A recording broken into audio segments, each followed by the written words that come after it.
ꯃꯌꯥꯝꯕꯨ ꯑꯍꯥꯟꯕꯃꯛꯇꯗ ꯃꯈꯜ ꯃꯊꯦꯜ ꯃꯅꯤꯄꯨꯔ ꯐꯨꯜ ꯁ꯭ꯇꯣꯔꯤ ꯀꯂꯦꯛꯁꯟꯅ ꯃꯌꯥꯝꯕꯨ ꯇꯔꯥꯝꯅ ꯑꯣꯛꯆꯕꯒ ꯂꯣꯏꯅꯅ ꯏꯀꯣꯛ ꯅꯣꯟꯅ ꯈꯨꯔꯨꯝꯖꯔꯤ꯫ ꯉꯁꯤꯁꯨ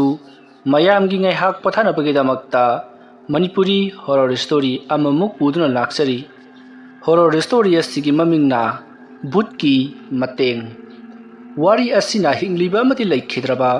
ꯀꯅꯥꯒꯨꯝꯕꯤ ꯑꯃꯠꯇꯒ ꯃꯔꯤ ꯂꯩꯅꯖꯗꯦ꯫ ꯑꯏꯕꯅ ꯋꯥꯈꯜꯅ ꯁꯥꯒꯠꯆꯔꯒ ꯇꯥꯕꯤꯔꯤꯕꯁꯤꯡꯒꯤ ꯉꯥꯏꯍꯥꯛ ꯄꯣꯊꯥꯅꯕꯒꯤꯗꯃꯛꯇ ꯁꯦꯝꯖꯕ ꯋꯥꯔꯤꯅꯤ꯫ ꯍꯧꯖꯤꯛ ꯃꯌꯥꯝꯗ ꯈꯨꯗꯣꯜ ꯇꯝꯖꯔꯤ ꯃꯅꯤꯄꯨꯔꯤ ꯍꯣꯔꯔ ꯁ꯭ꯇꯣꯔꯤ ꯚꯨꯠꯀꯤ ꯃꯇꯦꯡ꯫ ꯃꯇꯝꯗꯨ ꯅꯨꯃꯤꯠ ꯆꯞ ꯌꯨꯡꯕ ꯃꯇꯝꯅꯤ꯫ ꯃꯥꯟꯖꯥ ꯇꯧꯐꯝ ꯈꯪꯗ ꯃꯍꯥꯛ ꯃꯌꯨꯝꯂꯣꯝꯗ ꯐꯨꯝꯕꯪꯗꯅ ꯁꯨꯝ ꯂꯥꯛꯂꯤ꯫ ꯑꯁꯨꯝ ꯃꯈꯣꯡꯅ ꯃꯣꯜꯂꯤ ꯑꯁꯨꯝ ꯂꯥꯛꯄꯅ ꯃꯍꯥꯛꯀꯤ ꯃꯌꯨꯝꯒꯤ ꯊꯣꯡꯒꯥꯜꯖꯔꯣꯛꯂꯕꯗ ꯀꯣꯟꯊꯣꯡ ꯑꯗꯨꯗ ꯂꯦꯞꯂꯒ ꯃꯜꯂꯕ ꯀꯤꯟꯊꯒꯗꯕꯒꯤ ꯉꯥꯏꯔꯕ ꯌꯨꯝ ꯑꯗꯨꯗ ꯌꯦꯡꯂꯒ ꯃꯍꯥꯛ ꯀꯔꯤꯅꯣ ꯑꯃ ꯈꯟꯕꯒꯨꯝ ꯇꯧꯔꯤ꯫ ꯌꯨꯝ ꯑꯗꯨꯒꯤ ꯃꯅꯨꯡꯗꯒꯤ ꯁꯣꯜꯂꯕꯤ ꯃꯍꯥꯛꯀꯤ ꯃꯃꯥ ꯑꯗꯣ ꯄꯔꯞ ꯀꯔꯤꯅꯣ ꯑꯃ ꯄꯥꯏꯔꯒ ꯊꯣꯔꯛꯂꯤ ꯑꯗꯨꯒ ꯃꯈꯥ ꯊꯪꯕꯒꯤ ꯍꯤꯡꯈꯣꯜꯂꯣꯝꯗ ꯆꯠꯈ꯭ꯔꯤ꯫ ꯃꯥꯟꯖꯥ ꯇꯧꯔꯤꯕꯗꯣ ꯌꯦꯡꯂꯒ ꯑꯗꯨꯃꯛ ꯂꯩꯔꯤ꯫ ꯉꯥꯏꯍꯥꯛ ꯑꯁꯨꯝꯅ ꯂꯦꯞꯂꯒ ꯌꯦꯡꯂꯤꯉꯩ ꯇꯨꯡꯂꯣꯝꯗꯒꯤ ꯏꯕꯨꯡꯉꯣ ꯑꯗꯨꯝꯅ ꯀꯧꯔꯛꯄꯗ ꯃꯥꯟꯖꯥ ꯈꯪꯄ꯭ꯔꯦꯛ ꯈꯪꯗꯨꯅ ꯀꯅꯥꯅꯣ ꯍꯥꯏꯗꯨꯅ ꯌꯦꯡꯊꯣꯛꯂꯨꯏ꯫ ꯃꯇꯝ ꯑꯗꯨꯗ ꯃꯥꯒꯤ ꯃꯄꯥꯕꯨꯡ ꯑꯣꯏꯗꯨꯅ ꯂꯩꯔꯝꯂꯤ꯫ ꯃꯥꯟꯖꯥꯅ ꯄꯥꯕꯨꯡ ꯀꯩꯗꯧꯔꯒꯦ? ꯍꯩ ꯑꯩꯅ ꯅꯉꯣꯟꯗ ꯍꯪꯒꯦ ꯈꯟꯕ ꯋꯥꯍꯪꯅꯤꯅꯦ꯫ ꯊꯕꯛꯇꯨ ꯍꯜꯂꯛꯂꯕꯗꯤ ꯏꯃꯨꯡꯗ ꯀꯣꯛ ꯆꯪꯒꯦ ꯍꯥꯏꯕꯗꯤ ꯂꯩꯇꯦꯗꯅ ꯀꯣꯟꯊꯣꯡꯁꯤꯗ ꯂꯦꯞꯂꯒ ꯃꯤꯇꯣꯞ ꯂꯝꯂꯥꯟꯕ ꯑꯃꯒꯨꯝ ꯂꯦꯞꯂꯝꯂꯤꯕꯁꯤꯅ ꯀꯔꯤ ꯇꯧꯔꯒꯦ ꯍꯥꯏꯕ ꯅꯪꯕꯨ? ꯅꯠꯇꯦꯅꯦ ꯅꯃꯥꯒ ꯑꯃꯨꯛ ꯈꯟꯅꯔꯕ꯭ꯔꯣ? ꯈꯟꯅꯗꯦꯗ ꯄꯥꯕꯨꯡ꯫ ꯂꯥꯎꯔꯗꯅ ꯑꯗꯨ ꯑꯣꯏꯔꯗꯤ꯫ ꯋꯥꯔꯤ ꯋꯥꯇꯥꯏ ꯁꯥꯟꯅꯔꯒ ꯃꯄꯥ ꯃꯆꯥꯗꯣ ꯏꯃꯨꯡꯂꯣꯝꯗ ꯄꯔꯞ ꯆꯪꯉꯛꯂꯤ꯫ ꯁꯨꯃꯥꯡ ꯌꯧꯔꯕꯗ ꯃꯥꯟꯖꯥꯒꯤ ꯃꯄꯥꯕꯨꯡꯗꯤ ꯍꯥꯏ ꯅꯃꯥꯅ ꯑꯩꯁꯦ ꯄꯥꯈꯣꯟ ꯊꯥꯔꯤꯕꯅꯤ, ꯃꯥ ꯍꯤꯡꯈꯣꯜ ꯂꯩꯔꯝꯒꯅꯤ, ꯍꯤꯡꯈꯣꯜꯗ ꯑꯝꯇ ꯆꯠꯂꯨꯈꯤꯒꯦ ꯑꯩ꯫ ꯑꯁꯨꯝꯅ ꯍꯥꯏꯔꯒ ꯃꯥꯟꯖꯥꯒꯤ ꯃꯄꯥꯕꯨꯡꯗꯤ ꯃꯈꯥ ꯊꯪꯕꯒꯤ ꯍꯤꯡꯈꯣꯜ ꯑꯗꯣꯝꯗ ꯆꯠꯈ꯭ꯔꯤ꯫ ꯃꯥꯟꯖꯥꯁꯨ ꯍꯣꯏꯁꯨ ꯍꯥꯏꯗ ꯃꯥꯏꯁꯨ ꯍꯥꯏꯗ ꯇꯨꯃꯤꯟꯅ ꯃꯍꯥꯛ ꯏꯃꯨꯡꯗ ꯆꯪꯉꯛꯂꯤ ꯑꯗꯨꯒ ꯃꯍꯥꯛꯀꯤ ꯀꯥ ꯑꯗꯨꯗ ꯆꯪꯁꯤꯜꯂꯛꯂꯒ ꯃꯍꯥꯛꯅ ꯄꯨꯔꯨꯔꯤꯕ ꯆꯦ ꯆꯥꯡ ꯑꯗꯣ ꯇꯦꯕꯜ ꯃꯊꯛꯇ ꯊꯝꯃꯤ ꯑꯗꯨꯒ ꯐꯃꯨꯡ ꯑꯗꯨꯗ ꯐꯝꯂꯒ ꯃꯈꯣꯡ ꯌꯥꯟꯊꯔꯒ ꯋꯥꯈꯜ ꯑꯃꯗ ꯃꯪꯗꯨꯅ ꯂꯩꯔꯤ꯫ ꯐꯅꯌꯥꯝꯗꯤ ꯌꯥꯝꯂꯕꯅꯤ ꯃꯍꯥꯛꯅ ꯌꯥꯎꯔꯨꯔꯤꯕ ꯏꯟꯇꯔꯚ꯭ꯌꯨꯁꯤ, ꯑꯗꯨꯕꯨ ꯉꯁꯤ ꯐꯥꯎꯕꯗ ꯁꯦꯟ ꯆꯟꯕ ꯉꯝꯗꯕꯗꯒꯤ ꯉꯁꯤ ꯐꯥꯎꯕꯗ ꯈꯜꯂꯛꯇꯦ꯫ ꯃꯇꯝ ꯃꯥꯡꯗꯨꯅ ꯑꯁꯥ ꯀꯥꯏꯔꯒ ꯇꯣꯛꯈꯤꯕ ꯉꯥꯛꯇꯅꯤ꯫ ꯑꯗꯨꯒꯨꯝꯂꯗꯅ ꯉꯁꯤꯁꯨ ꯃꯍꯥꯛꯀꯤ ꯊꯕꯛ ꯑꯗꯣ ꯌꯥꯎꯔꯛꯇ꯭ꯔꯦ ꯍꯥꯏꯕ ꯈꯪꯂꯛꯄꯗ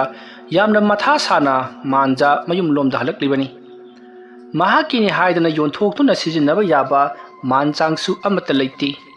ꯁꯣꯜꯂꯕꯤ ꯃꯃꯥ ꯑꯁꯤ ꯂꯥꯌꯦꯡꯅꯕ ꯍꯣꯠꯅꯕꯗ ꯃꯈꯣꯏꯒꯤ ꯃꯃꯥꯡ ꯊꯪꯕꯗ ꯂꯩꯕ ꯆꯥꯎꯔꯕ ꯍꯤꯡꯈꯣꯜ ꯑꯗꯨꯁꯨ ꯍꯧꯖꯤꯛ ꯃꯤꯒꯤ ꯃꯈꯨꯠꯇ ꯂꯩꯔꯤꯕꯅꯤ꯫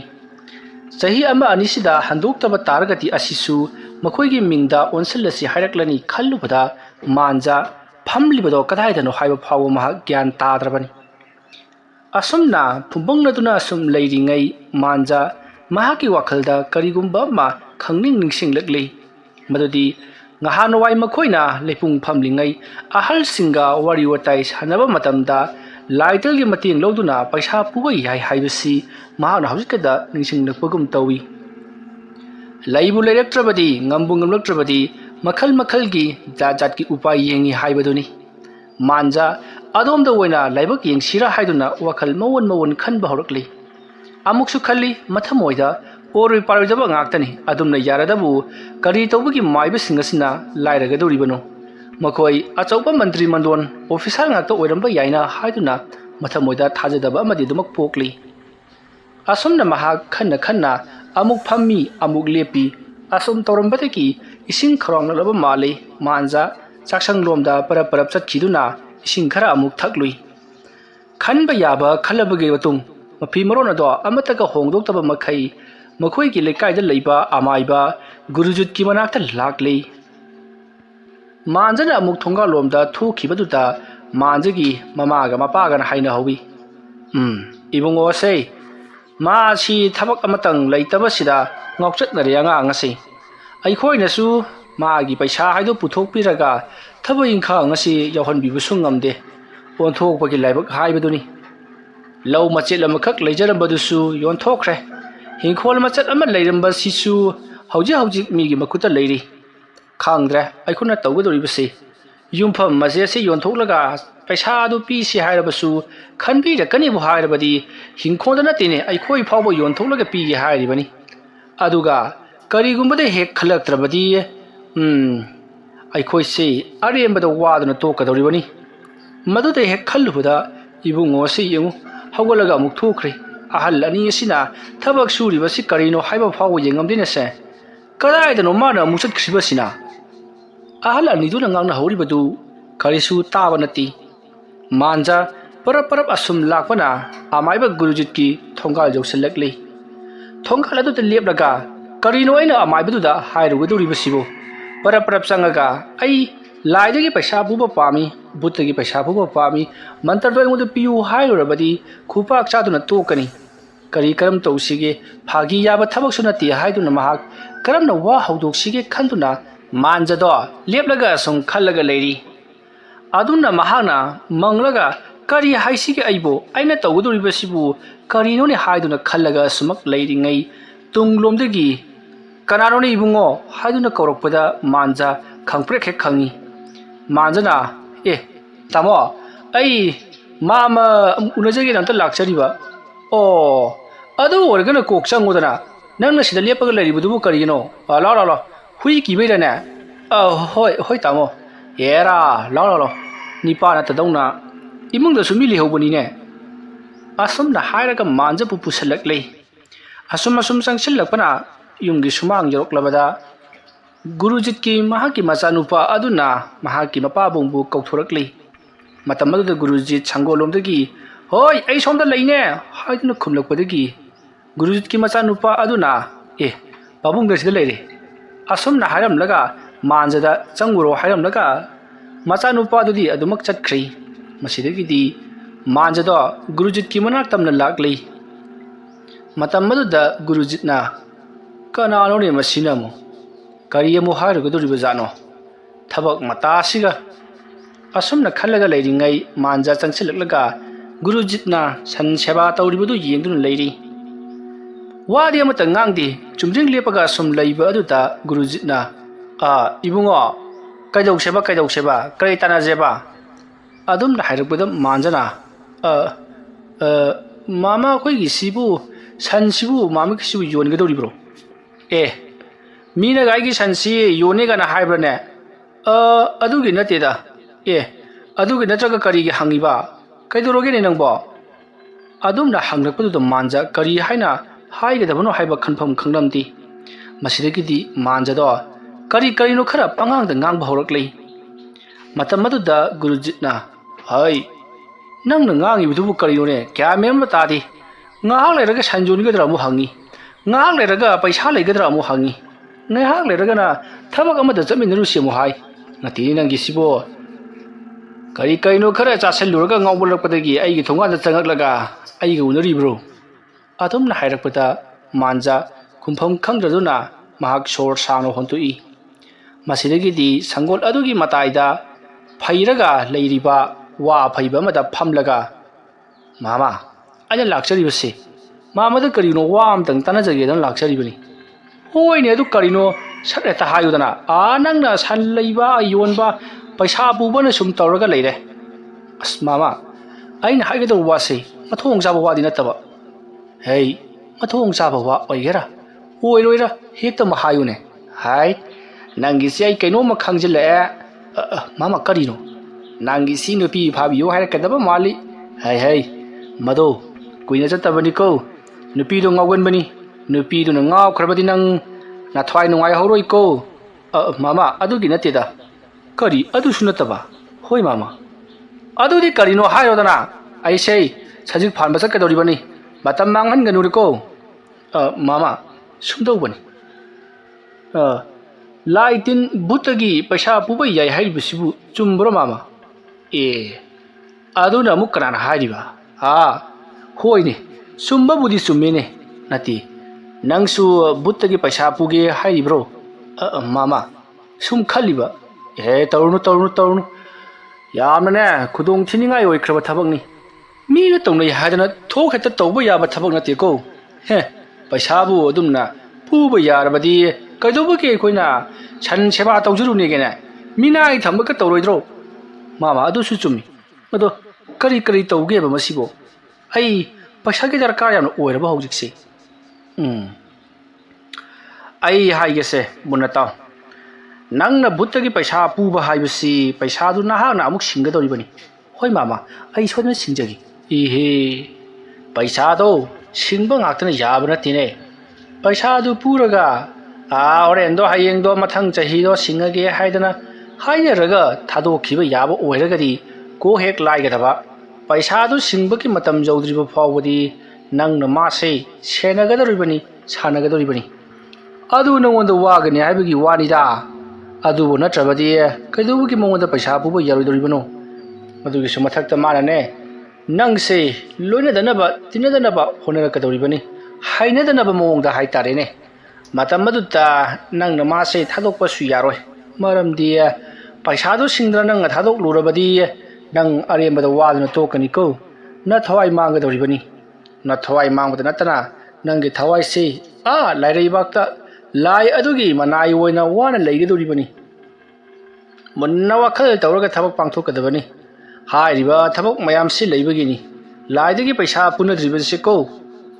अमाइबा गुरुजित की वारी अदु ताबदा मांजा ngaihaktangdi wakhal khali adubu mahaki wakhalda thoklaba ama lakcharani haiba wakhal asi oina mangjin thaduna chakkhri maramaduna manjana hairi adu mama amabu oire lewado pibidaba yadri ai lewado yamna famle lewani bada pidaba sei tawhaidi aduna pibabudi pibige adugane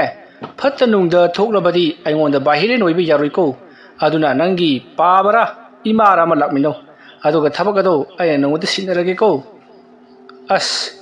मामा करी तोबगी इमा पाबा मुनि कदोरिबनो अइना कनामता हाइदो लोइसे अदो नंग अइगे दखिनादे क्याम cut कदोरिबा मामा ने हेक पियो हाइबदो अइ हेते पिजरगे लुपा lakh money रंग पिरोदना एरा कयोदा मामा दो याम जामना लौरिबदुबो नंग हौजिकता अइना पामबदो हायोदाइने से सुमदौरो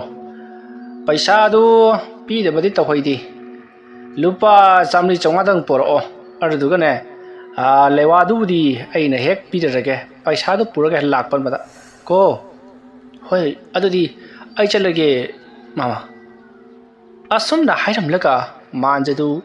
आमाइबा गुरुजित की मनाक्तगी परब थोलक्लै असुमना महाना थोलक्पदा महाना खल्लिबसी फुरिखाउदा लुपा अमा फावबा ताद्रबा महाना कदाइदगी लुपा चामली चौंगानु लौरुगदुरिबसिबो हाइदुना खनबा याबा खल्ली खन्ना असुम लाकपना हौजिक्ति मानजदो लेकाय अदुगी लेपुंग फंबा मियोय मयाम अमना लैरिबा अदुगी मनाक्ता चंगसिलक्लै मतम मदुदा मानजना महाकी खंगना चानबा यावरिबसिंग अदुदा लुपा चौंगा सुननबा खजिक महांगना खोंगतलमी सुंसोय सोदना अमुक सिंगलकी हाइदुना मतमदुदा लैरिबसिंग अदुना मानजा इबुंगो नंगना लौकिबा पैसा से सिंगमंदना अइखोइ से दुलार मथोन हाइरेने हे हाइदुना ब्लकनरी मानजा लेकाय अदुदा काइजदबा मीगी मतिंग सुजमना पांगबा मिसक अमा ओइबनिना थुदो हेदुना महांगना पैसा पुखिबदा लौगे खोटके हाइबसे हाइबा ngamdi महाक्सु माना पैसा लौखिबदो सिंबा ngamdragadi महाना पैसा लौरुरिबा इमुंग अदुकी मतेंग अदुमक पांगी लौसिंग लोंकुम अमति हिंखोल सबलगी थपना सिंबा अतै सुरकपदा महाक्सु अदुमक यावसंदुना मतेंग पांगसली मरमदुना मयामना महाकना पैसा पुगे खुदके हाइरकपसे पीदबसु ngamlamdi मसिदगिदी मानजदो पैसा सिंग अदु पुरगा अमुखना अमाइबा गुरुजित की मनाक्ता लाक्लै अमाइबा गुरुजित मानजदो अमुक चखरगा हलकपतदा करी अमुक तौरबा जानो हाइदुना खल्ली मागी सिलेवादो लौबा ngamloroi हाइदुना हाइदोकपा लाक्लिबा जाला हाइदुना खल्लगा लैरिङै मानजा चंगसिलक्लगा मामा लेबिरबा यामना फरे लुपा चौंगानि मसी पाइबिरो करीगुम थबक असिना माइ पाक्लबदी आइना मामागिदमक्ता सुंसोय सोदना करी कैनो सोदन तौजरकनी तौरकनो इबुंगो अदुम माइनाने लूना थुपना लाइटिंग मतेंग तानबा पैसा से अइगी नाक्ता पुबिरकनु चनफम लेतेको से ꯅꯪꯅ ꯉꯁꯤ ꯄꯤꯔꯛꯂꯤꯕ ꯄꯩꯁꯥ ꯑꯁꯤꯗꯤ ꯃꯤꯉꯣꯟꯗꯒꯤ ꯍꯨꯔꯥꯜꯂꯛꯄ ꯑꯣꯏꯔꯝꯕ ꯌꯥꯏ ꯄꯨꯔꯛꯄ ꯑꯣꯏꯔꯝꯕ ꯌꯥꯏ ꯃꯁꯤꯅ ꯍꯦꯟꯅ ꯃꯍꯩ ꯆꯥꯎꯏꯀꯣ ꯐꯔꯦ ꯐꯔꯦ ꯅꯪꯅ ꯑꯗꯨ ꯌꯧꯅ ꯈꯜꯂꯕꯅꯤꯅ ꯂꯩꯋꯥꯗꯨꯕꯨꯗꯤ ꯑꯩ ꯍꯥꯏꯕꯤꯔꯒꯦ ꯅꯪ ꯀꯗꯥꯏꯗ ꯏꯁꯤꯟꯒꯗꯧꯔꯤ ꯑꯗꯨꯝꯅ ꯍꯥꯏꯔꯛꯄꯗ ꯃꯥꯟꯖꯅ ꯑꯣꯖꯥ ꯆꯦ ꯃꯆꯦꯠ ꯑꯃꯇꯪꯒ ꯀꯣꯂꯣꯝ ꯑꯃꯇꯪꯒ ꯄꯤꯕꯤꯌꯨ ꯑꯗꯨꯝꯅ ꯍꯥꯏꯔꯛꯄꯗ ꯒꯨꯔꯨꯖꯤꯠꯅ ꯐꯔꯦ ꯐꯔꯦ ꯑꯗꯨꯗꯤ ꯅꯪ ꯉꯥꯛꯇꯪ ꯂꯩꯔꯝꯃꯨ ꯍꯥꯏꯗꯨꯅ ꯏꯃꯨꯡꯗ ꯆꯪꯈ꯭ꯔꯒ ꯒꯨꯔꯨꯖꯤꯠꯀꯤ ꯃꯁꯨ ꯅꯨꯄꯤꯒꯤ ꯂꯥꯏꯔꯤꯛ ꯄꯥꯐꯝ ꯀꯥꯗꯒꯤ ꯕꯣꯏ ꯀꯣꯂꯣꯝ ꯂꯧꯊꯣꯛꯇꯨꯅ ꯊꯣꯔꯛꯂꯤ ꯑꯗꯨꯒ ꯆꯦ ꯃꯆꯦꯠ ꯑꯃꯗ इहल्ली लैवा मंत्रसिंग अदु इब लोरब मतुंगदा चेत अदो सेगाइदुना मांजदा पीरे चिज अदु सेगाइरब मतुंगदा मांजदा पीरबदगिदि मांजना अदुदि मामा आई अमुक हनखिनब तौरगे हाय ngai khore nangbo katkadaba polam cheram tawgadaba matam haiba ma leirine nangbo nang siong thong asu phingkhreda nang haujing masi bereng bereng paraga koilaw lorboda hektamak lakadaba natini karam tawgadaba karamaine sonba karama matamda sizinnagadaba haibadu hana khang khone nangbo o chummini mama adudi mama haibiro kamain tawgadabano sumdause ahing nongjai ki matamda maside side yauriba leiwa singse sungadabani adusu mi kanasu udaba tutorial khonunda oigera natragana labuk lamhangda oigera mi kana amata udaba jaga amata tawgadabani ko madugi matungda maside side nang pugadaba si pudrasu yareta adu nang na pugi hargabudi kabo haibo khara uba kaisu kaidi adu nang puroi hargasu kaisu kaidre aduga tawbigidi mahana horen halamdaida chakthak amani rakani hariba chakthak adu nahana piba ngamna honagadabani fare fare masi mangai ne ko karisu takngai leite ba hoi fare mama dudi ei mu chacharugi chalo chalo namai pak charo ibo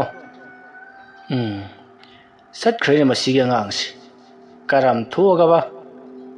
asumna khalaga gurujit ada hauji chatkhriba manjada yenglaga lehori masigi matung haujikti manjado mayum jonguna ba par asum lakli mahana asum lakona okoigi yumgi thongal jausilakli thongal jausilaklabada mama hoina mahaku ngasai ki thokraga haujikta halaklimasina kadai tana chaluribano haiduna sairi matamadu manjana ima aisi thabak arubama chaluribani asumna hairam laga mahak parap maki kada changkhri aduga che machet amada iduna porakliba lewa mantra do bereng paduna chimpha puruna ba yamna kana honari matawa sumna yamna kana honabadagi ngahaktang aduta lewa mantra do chimpha fari yamna sangba nataba mantra ngakta oibani na ilai na dumak fari ban amukti kawi madubu ngahang jenglaga dumak pari asumna tawduna matam madu haukrabada numit adugi numidang do oina thabakasi hektama pangthoklagi kaidobagi horenai hayeng ngaijirudagi khalladuna manja mahak numidang warak pangaidun leiri matamdi asum haukibana numidang gi matam moisalakli numidang athengba aduta manja ngasai makai mangoda songlamdaba bihul dang chongba hori ngalingai gi matamda thudokna khalludrabasu mamsillakpa matam masidadi manjado masada karinu madumak phawba horakli adubu tawgani khanduna thaurang tawduna leikhrabanina tawdadi tawrage khalladuna manjado yumgi thongado tapna hangdoktuna mapalda tholakli nungsitjo liri situn leiramli thabalnasu amuktoiba pungan ngalari masidagiti manja parap asum tholakpaduna yumgi thongal phawbudi yausilakli yengki bada mamli tawba ngaktani thabalgi mangal laduna budi khara makhadi nganjarabusu miyoi kana amatagi meaning khol tadri michik mirau khol kana su tadraba matam madutta manja asum lakana makhoigi turial adugi khongnin ado yausilakli turial khongnin lado yoroklaba matungda manjana turial adugi khongninda tapna mapal amada phamtharaga murum lewa do sonba horakli matawasumna manjana lewa murum solakpa adutta mafam madwaida karino khangdaba sorot lawba khonjal khara tai ꯈꯣꯟꯖꯦꯜ ꯑꯗꯨ ꯇꯥꯕꯗ ꯃꯥꯟꯖ ꯊꯣꯛꯂꯛꯂ ꯃꯥꯜꯂꯦ ꯈꯜꯂꯗꯨꯅ ꯂꯥꯏꯔꯣ ꯑꯩꯅ ꯀꯧꯔꯤꯕ ꯂꯥꯏꯁꯤꯔꯣ ꯊꯣꯛꯂꯤꯕꯗꯨꯕꯣ ꯑꯁꯨꯝꯅ ꯃꯇꯣꯝꯇ ꯑꯉꯥꯎꯕꯒꯨꯝ ꯍꯪꯖꯩ ꯀꯅꯥꯁꯨ ꯂꯥꯛꯄ ꯑꯃꯗꯤ ꯄꯥꯎꯈꯨꯝ ꯀꯔꯤꯃꯠꯇ ꯄꯤꯔꯛꯇꯕ ꯑꯗꯨꯗꯗꯤ ꯃꯥꯟꯖꯅ ꯎꯆꯤ ꯋꯥꯌꯥ ꯑꯣꯏꯔ ꯃꯥꯜꯂꯦ ꯀꯅꯥꯝꯇ ꯂꯥꯛꯄꯁꯨ ꯎꯗꯦ ꯑꯗꯨꯒ ꯃꯤꯋꯥꯈꯣꯟꯁꯨ ꯇꯥꯗꯦ ꯑꯁꯨꯝꯅ ꯈꯜꯂꯒ ꯑꯃꯨꯛꯀꯁꯨ ꯂꯩꯋꯥꯗꯣ ꯃꯨꯔꯨꯝ ꯁꯣꯟꯕ ꯍꯧꯔꯛꯂꯤ ꯑꯗꯨꯝꯅ ꯍꯦꯛ ꯁꯣꯜꯂꯨꯕꯒ ꯍꯟꯇꯛꯃꯨꯛꯇꯤ ꯃꯥꯟꯖꯒꯤ ꯍꯦꯛ ꯃꯃꯥꯡꯗ ꯃꯨꯁꯤꯟ ꯃꯨꯕ ꯃꯩꯈꯨ ꯆꯕꯨꯜ ꯑꯃ ꯈꯪꯊꯣꯛ ꯊꯣꯔꯛꯂꯤ ꯑꯗꯨꯒ ꯃꯨꯁꯤꯟ ꯃꯨꯕ ꯃꯩꯈꯨ ꯆꯕꯨꯜ ꯑꯗꯨꯗꯒꯤ ꯐ꯭ꯔꯪ ꯂꯥꯎꯅ ꯍꯥꯏꯗꯣꯛꯈꯤꯗꯨꯅ ꯌꯦꯡꯕꯗ ꯑꯣꯟꯊꯣꯛꯅ ꯀꯤꯈ꯭ꯔꯕ ꯑꯃꯨꯕ ꯐꯤꯖꯣꯜ ꯉꯥꯛꯇꯃꯛ ꯁꯦꯠꯄ ꯃꯃꯤꯠ ꯃꯅꯥ ꯏꯂꯪ ꯂꯪꯕ ꯅꯨꯄꯤ ꯑꯃ ꯃꯍꯥꯛꯀꯤ ꯍꯦꯛ ꯃꯃꯥꯡꯗ ꯐꯥꯎꯒꯠꯂꯛꯂꯤ ꯃꯗꯨ ꯎꯕꯗ ꯃꯥꯟꯖꯗꯤ ꯃꯤꯍꯨꯟ ꯆꯦꯟꯈꯠꯈꯤꯗꯨꯅ ꯃꯌꯨꯝꯂꯣꯝꯗ ꯆꯦꯟꯅꯅꯕ ꯍꯣꯠꯅꯔꯛꯂꯤ ꯑꯗꯨꯕꯨ ꯃꯥꯅ ꯑꯗꯨꯝꯅ ꯃꯌꯨꯝꯂꯣꯝꯗ ꯆꯦꯜꯂꯕꯗꯤ ꯂꯥꯏ ꯕꯨꯠ ꯑꯗꯨꯁꯨ ꯃꯍꯥꯛꯀꯤ ꯃꯇꯨꯡꯂꯣꯝꯗ ꯁꯨꯡꯁꯣꯏ ꯁꯣꯏꯗꯅ ꯇꯥꯟꯅꯔꯛꯂꯒꯅꯤ ꯈꯜꯂꯗꯨꯅ ꯃꯍꯥꯛ ꯆꯦꯜꯂꯝꯕꯗꯣ ꯆꯞ ꯂꯦꯞꯄꯤ ꯃꯁꯤꯗꯒꯤꯗꯤ ꯂꯥꯏꯃꯨ ꯕꯨꯠ ꯑꯗꯨꯅ ꯃꯥꯟꯖꯒꯤ ꯃꯅꯥꯛꯇ ꯂꯦꯞꯂꯒ ꯀꯔꯤꯅꯣ ꯅꯍꯥꯛꯅ ꯑꯩꯕꯨ ꯀꯧꯊꯣꯛꯂꯒ ꯀꯔꯤꯒꯤꯅꯣ ꯅꯪꯅ ꯑꯃꯨꯛ ꯑꯩ ꯎꯕꯒ ꯆꯦꯜꯂꯤꯕꯗꯤ ꯍꯥꯏꯗꯨꯅ ꯃꯥꯟꯖꯕꯨ ꯌꯥꯝꯅ ꯀꯟꯅ ꯐꯨꯔꯤ ꯃꯥꯟꯖ ꯃꯍꯥꯛ ꯇꯨꯃꯤꯟꯅ ꯂꯦꯞꯂꯝꯕꯗꯒꯤ ꯆꯨꯝꯃꯤꯅꯦ ꯑꯩꯅ ꯃꯥꯁꯤ ꯎꯅꯒꯦꯗꯅ ꯀꯧꯊꯣꯛꯄꯅꯤ ꯑꯗꯨ ꯑꯣꯏꯕ ꯇꯥꯔꯒꯗꯤ ꯃꯍꯥꯛ ꯑꯩꯒꯤ ꯏꯈꯥꯗ ꯂꯩꯒꯗꯕꯅꯤ ꯑꯁꯨꯝꯅ ꯈꯜꯂꯒ ꯃꯥꯟꯖꯅ ꯍꯥꯏꯔꯛꯏ ꯑꯩ ꯅꯪꯒꯤ ꯃꯇꯦꯡ ꯑꯃꯠꯇ ꯂꯧꯒꯦ ꯍꯥꯏꯗꯨꯅ ꯑꯩ ꯅꯪꯕꯨ ꯀꯧꯊꯣꯛꯂꯤꯕꯅꯤ ꯑꯗꯨꯝꯅ ꯍꯥꯏꯔꯛꯄꯗ ꯂꯥꯏꯃꯨ ꯑꯗꯨꯅ ꯍꯥꯏꯌꯨ ꯀꯔꯤ ꯊꯕꯛꯅꯣ ꯑꯁꯨꯝꯅ ꯍꯥꯏꯔꯛꯄꯗ ꯃꯥꯟꯖꯅ ꯃꯍꯥꯛ ꯍꯧꯖꯤꯛ ꯄꯩꯁꯥ ꯌꯥꯝꯅ ꯄꯥꯝꯃꯤ ꯄꯩꯁꯥ ꯈꯔ ꯃꯉꯣꯟꯗ ꯄꯤꯕꯤꯌꯨ ꯃꯗꯨꯒꯤ ꯃꯇꯨꯡ ꯈꯔ ꯂꯩꯔꯒ ꯄꯩꯁꯥ ꯑꯗꯣ ꯁꯨꯡꯁꯣꯏ ꯁꯣꯏꯗꯅ ꯁꯤꯟꯒꯦ ꯍꯥꯏꯔꯤ ꯋꯥꯐꯝ ꯑꯗꯨ ꯇꯥꯕꯗ ꯂꯥꯏꯃꯨ ꯑꯗꯨꯅ ꯄꯩꯁꯥ ꯑꯗꯨꯅ ꯀꯗꯥꯏꯗ ꯁꯤꯖꯤꯟꯅꯒꯗꯕꯅꯣ ꯍꯥꯏꯗꯨꯅ ꯍꯪꯉꯛꯂꯤ ꯃꯇꯝ ꯑꯗꯨꯗ ꯃꯥꯟꯖꯅ ꯄꯩꯁꯥ ꯑꯗꯣ ꯃꯍꯥꯛꯀꯤ ꯊꯕꯛꯀꯤ ꯋꯥꯅꯣꯝꯁꯦꯟ ꯑꯣꯏꯒꯗꯧꯔꯤꯕꯅꯤ ꯍꯥꯏꯔꯛꯄꯗ ꯂꯥꯏꯃꯨ ꯑꯗꯨꯅ ꯐꯔꯦ ꯑꯗꯨ ꯑꯣꯏꯔꯕꯗꯤ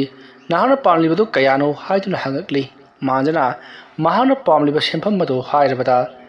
ꯂꯥꯏꯃꯨ ꯑꯗꯨꯅ ꯐꯔꯦ ꯑꯩꯅ ꯍꯧꯖꯤꯛꯃꯛ ꯈꯨꯗꯛ ꯑꯁꯤꯗ ꯄꯤꯔꯒꯦ ꯇꯧꯕꯇꯕꯨ ꯄꯩꯁꯥ ꯑꯁꯤ ꯅꯍꯥꯛꯅ ꯀꯩꯗꯧꯉꯩ ꯁꯤꯡꯒꯦ ꯍꯥꯏꯕꯅꯣ ꯍꯥꯏꯗꯨꯅ ꯍꯪꯉꯛꯂꯤ ꯋꯥꯐꯝ ꯑꯗꯨ ꯇꯥꯕꯗ ꯃꯥꯟꯖ ꯉꯥꯏꯍꯥꯛ ꯈꯜꯂꯕ ꯃꯇꯨꯡꯗ ꯉꯁꯤꯗꯒꯤ ꯆꯍꯤ 10ꯒꯤ ꯃꯇꯨꯡꯗ ꯁꯤꯡꯒꯦ ꯍꯥꯏꯔꯤ ꯑꯗꯨꯕꯨ ꯂꯥꯏꯃꯨ ꯑꯗꯨꯅ ꯌꯥꯔꯝꯗꯦ 10ꯒꯤ ꯃꯇꯨꯡꯗ ꯍꯥꯏꯕꯁꯤ ꯀꯔꯤꯅꯣ ꯆꯞ ꯆꯥꯕ ꯑꯃ ꯍꯥꯏꯌꯨ ꯍꯥꯏꯔꯛꯄꯗꯒꯤ ꯃꯥꯟꯖꯅ ꯆꯍꯤ 18ꯗ ꯁꯤꯡꯉꯒꯦ ꯍꯥꯏꯔꯤ ꯃꯁꯤꯗꯒꯤꯗꯤ ꯂꯥꯏꯃꯨ ꯑꯗꯨꯅ ꯐꯔꯦ ꯑꯗꯨ ꯑꯣꯏꯔꯕꯗꯤ ꯉꯁꯤꯗꯒꯤ ꯅꯨꯃꯤꯠ ꯃꯁꯤꯡ ꯄꯥꯒꯗꯧꯔꯤꯕꯅꯤ ꯉꯥꯏꯍꯥꯛ ꯂꯩꯔꯝꯃꯨ ꯑꯁꯨꯝꯅ ꯍꯥꯏꯔꯝꯂꯒ ꯂꯥꯏꯃꯨ ꯑꯗꯣ ꯃꯥꯡꯈ꯭ꯔꯦ ꯃꯇꯝ ꯑꯗꯨꯗ ꯃꯥꯟꯖꯅ ꯈꯜꯂꯤ ꯀꯔꯤꯅꯣ ꯑꯩꯅ ꯇꯧꯔꯤꯕ ꯑꯁꯤꯕꯣ ꯆꯨꯝꯂꯤꯕ꯭ꯔꯥ ꯂꯥꯜꯂꯤꯕ꯭ꯔꯥ ꯒ꯭ꯌꯥꯟꯒ ꯑꯃꯇ ꯇꯥꯕꯖꯥꯠ ꯅꯠꯇꯦꯗ ꯀꯔꯤꯅꯣꯅꯦ ꯃꯥꯅ ꯉꯥꯏꯍꯥꯛꯇꯪ ꯂꯩꯔꯝꯈꯣ ꯍꯥꯏꯔꯤꯕꯗꯨꯅ ꯃꯣꯏ ꯌꯨꯝꯗꯒꯤ ꯄꯩꯁꯥ ꯂꯧꯊꯣꯛꯄ ꯆꯠꯂꯤꯕ ꯖꯥꯠꯂꯥ ꯑꯗꯨꯝꯅ ꯃꯇꯣꯝꯇ ꯈꯜꯂꯤꯉꯩ ꯈꯪꯍꯧꯗꯅ ꯂꯥꯏꯃꯨ ꯑꯗꯣ ꯑꯃꯨꯕ ꯐꯤ ꯃꯌꯣꯝ ꯑꯃ ꯌꯣꯝꯂꯒ ꯃꯥꯟꯖꯗ ꯄꯤꯔꯛꯂꯤ ꯃꯇꯝ ꯑꯗꯨꯗ ꯃꯥꯟꯖꯅ ꯑꯃꯨꯕ ꯃꯌꯣꯝ ꯑꯗꯣ ꯍꯥꯡꯗꯣꯛꯇꯨꯅ ꯌꯦꯡꯂꯨꯕꯗꯗꯤ ꯌꯥꯝꯂꯕ ꯄꯩꯁꯥꯁꯤꯡ ꯑꯣꯏꯗꯨꯅ ꯂꯩꯔꯝꯂꯤ ꯃꯗꯨ ꯎꯕꯗ ꯃꯥꯟꯖꯗꯤ ꯉꯛꯄꯗ ꯂꯣꯏꯈ꯭ꯔꯦ ꯍꯔꯥꯎꯕꯅꯁꯨ ꯂꯣꯏꯔꯕꯅꯤ ꯃꯍꯥꯛꯀꯤ ꯊꯕꯛ ꯑꯗꯣ ꯁꯨꯡꯁꯣꯏ ꯁꯣꯏꯗꯅ ꯍꯟꯇꯛꯃꯨꯛꯇꯤ ꯃꯥꯏ ꯄꯥꯛꯅ ꯈꯜꯂꯒꯅꯤ ꯍꯥꯏꯗꯨꯅ ꯌꯥꯝꯅ ꯍꯔꯥꯎꯔꯦ ꯃꯁꯤꯗꯒꯤꯗꯤ ꯃꯥꯟꯖ ꯌꯥꯝꯅ ꯅꯨꯡꯉꯥꯏꯔꯦ ꯂꯥꯏꯃꯨ ꯑꯩ ꯑꯃꯨꯛ ꯆꯠꯂꯨꯈꯤꯒꯦ ꯍꯥꯏꯔꯝꯂꯒ ꯃꯍꯥꯛ ꯃꯐꯝ ꯑꯗꯨ ꯊꯥꯗꯣꯛꯇꯨꯅ ꯆꯠꯈꯤꯅꯕ ꯍꯣꯠꯅꯔꯛꯄꯗ ꯂꯥꯏꯃꯨ ꯑꯗꯨꯅ ꯉꯥꯏꯈꯣ ꯅꯤꯄꯥ ꯑꯁꯨꯝꯅ ꯍꯥꯏꯔꯛꯄꯗ ꯃꯥꯟꯖꯅ ꯀꯔꯤ ꯋꯥꯠꯂꯤꯒꯦ ꯑꯗꯨꯝꯅ ꯍꯥꯏꯔꯛꯄꯗ ꯂꯥꯏꯃꯨ ꯑꯗꯨꯅ ꯅꯪꯅ ꯍꯥꯏꯈꯤꯕ ꯊꯕꯛ ꯑꯗꯨ ꯁꯨꯡꯁꯣꯏ ꯁꯣꯏꯗꯅ ꯑꯩꯒꯤ ꯏꯐꯝꯗ ꯇꯧꯒꯅꯤ ꯍꯥꯏꯗꯨꯅ ꯋꯥꯁꯛꯎ ꯍꯥꯏꯕꯗꯤ ꯉꯁꯤꯗꯒꯤꯅ ꯆꯍꯤ 18 ꯍꯦꯛ ꯁꯨꯕꯒ ꯄꯩꯁꯥ ꯑꯁꯤ ꯅꯍꯥꯛꯅ ꯄꯨꯡꯐꯝ ꯃꯁꯤꯃꯛꯇꯗ ꯃꯇꯝ ꯃꯁꯤꯃꯛꯇꯗ ꯅꯍꯥꯛ ꯂꯥꯛꯇꯨꯅ ꯄꯤꯔꯒꯅꯤ ꯍꯥꯏꯗꯨꯅ ꯑꯩꯒꯤ ꯏꯐꯝꯗ ꯋꯥꯁꯛꯎ ꯑꯗꯨꯝꯅ ꯍꯥꯏꯔꯛꯄꯗ ꯃꯥꯟꯖꯅ ꯍꯣꯏ ꯍꯥꯏꯗꯨꯅ ꯋꯥꯁꯛꯂꯤ ꯃꯇꯝ ꯑꯗꯨꯗ ꯂꯥꯏꯃꯨ ꯑꯗꯨꯅ ꯃꯥꯟꯖꯗ ꯃꯍꯥꯛꯀꯤ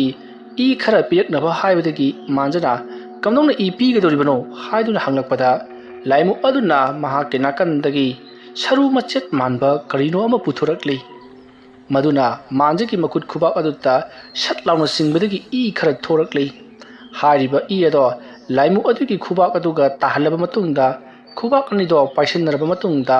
ꯍꯧꯖꯤꯛꯇꯤ ꯃꯥꯟꯖꯅ ꯍꯥꯏꯈꯤꯕ ꯋꯥꯐꯝ ꯑꯗꯣ ꯉꯥꯛꯇꯕ ꯌꯥꯔꯔꯣꯏ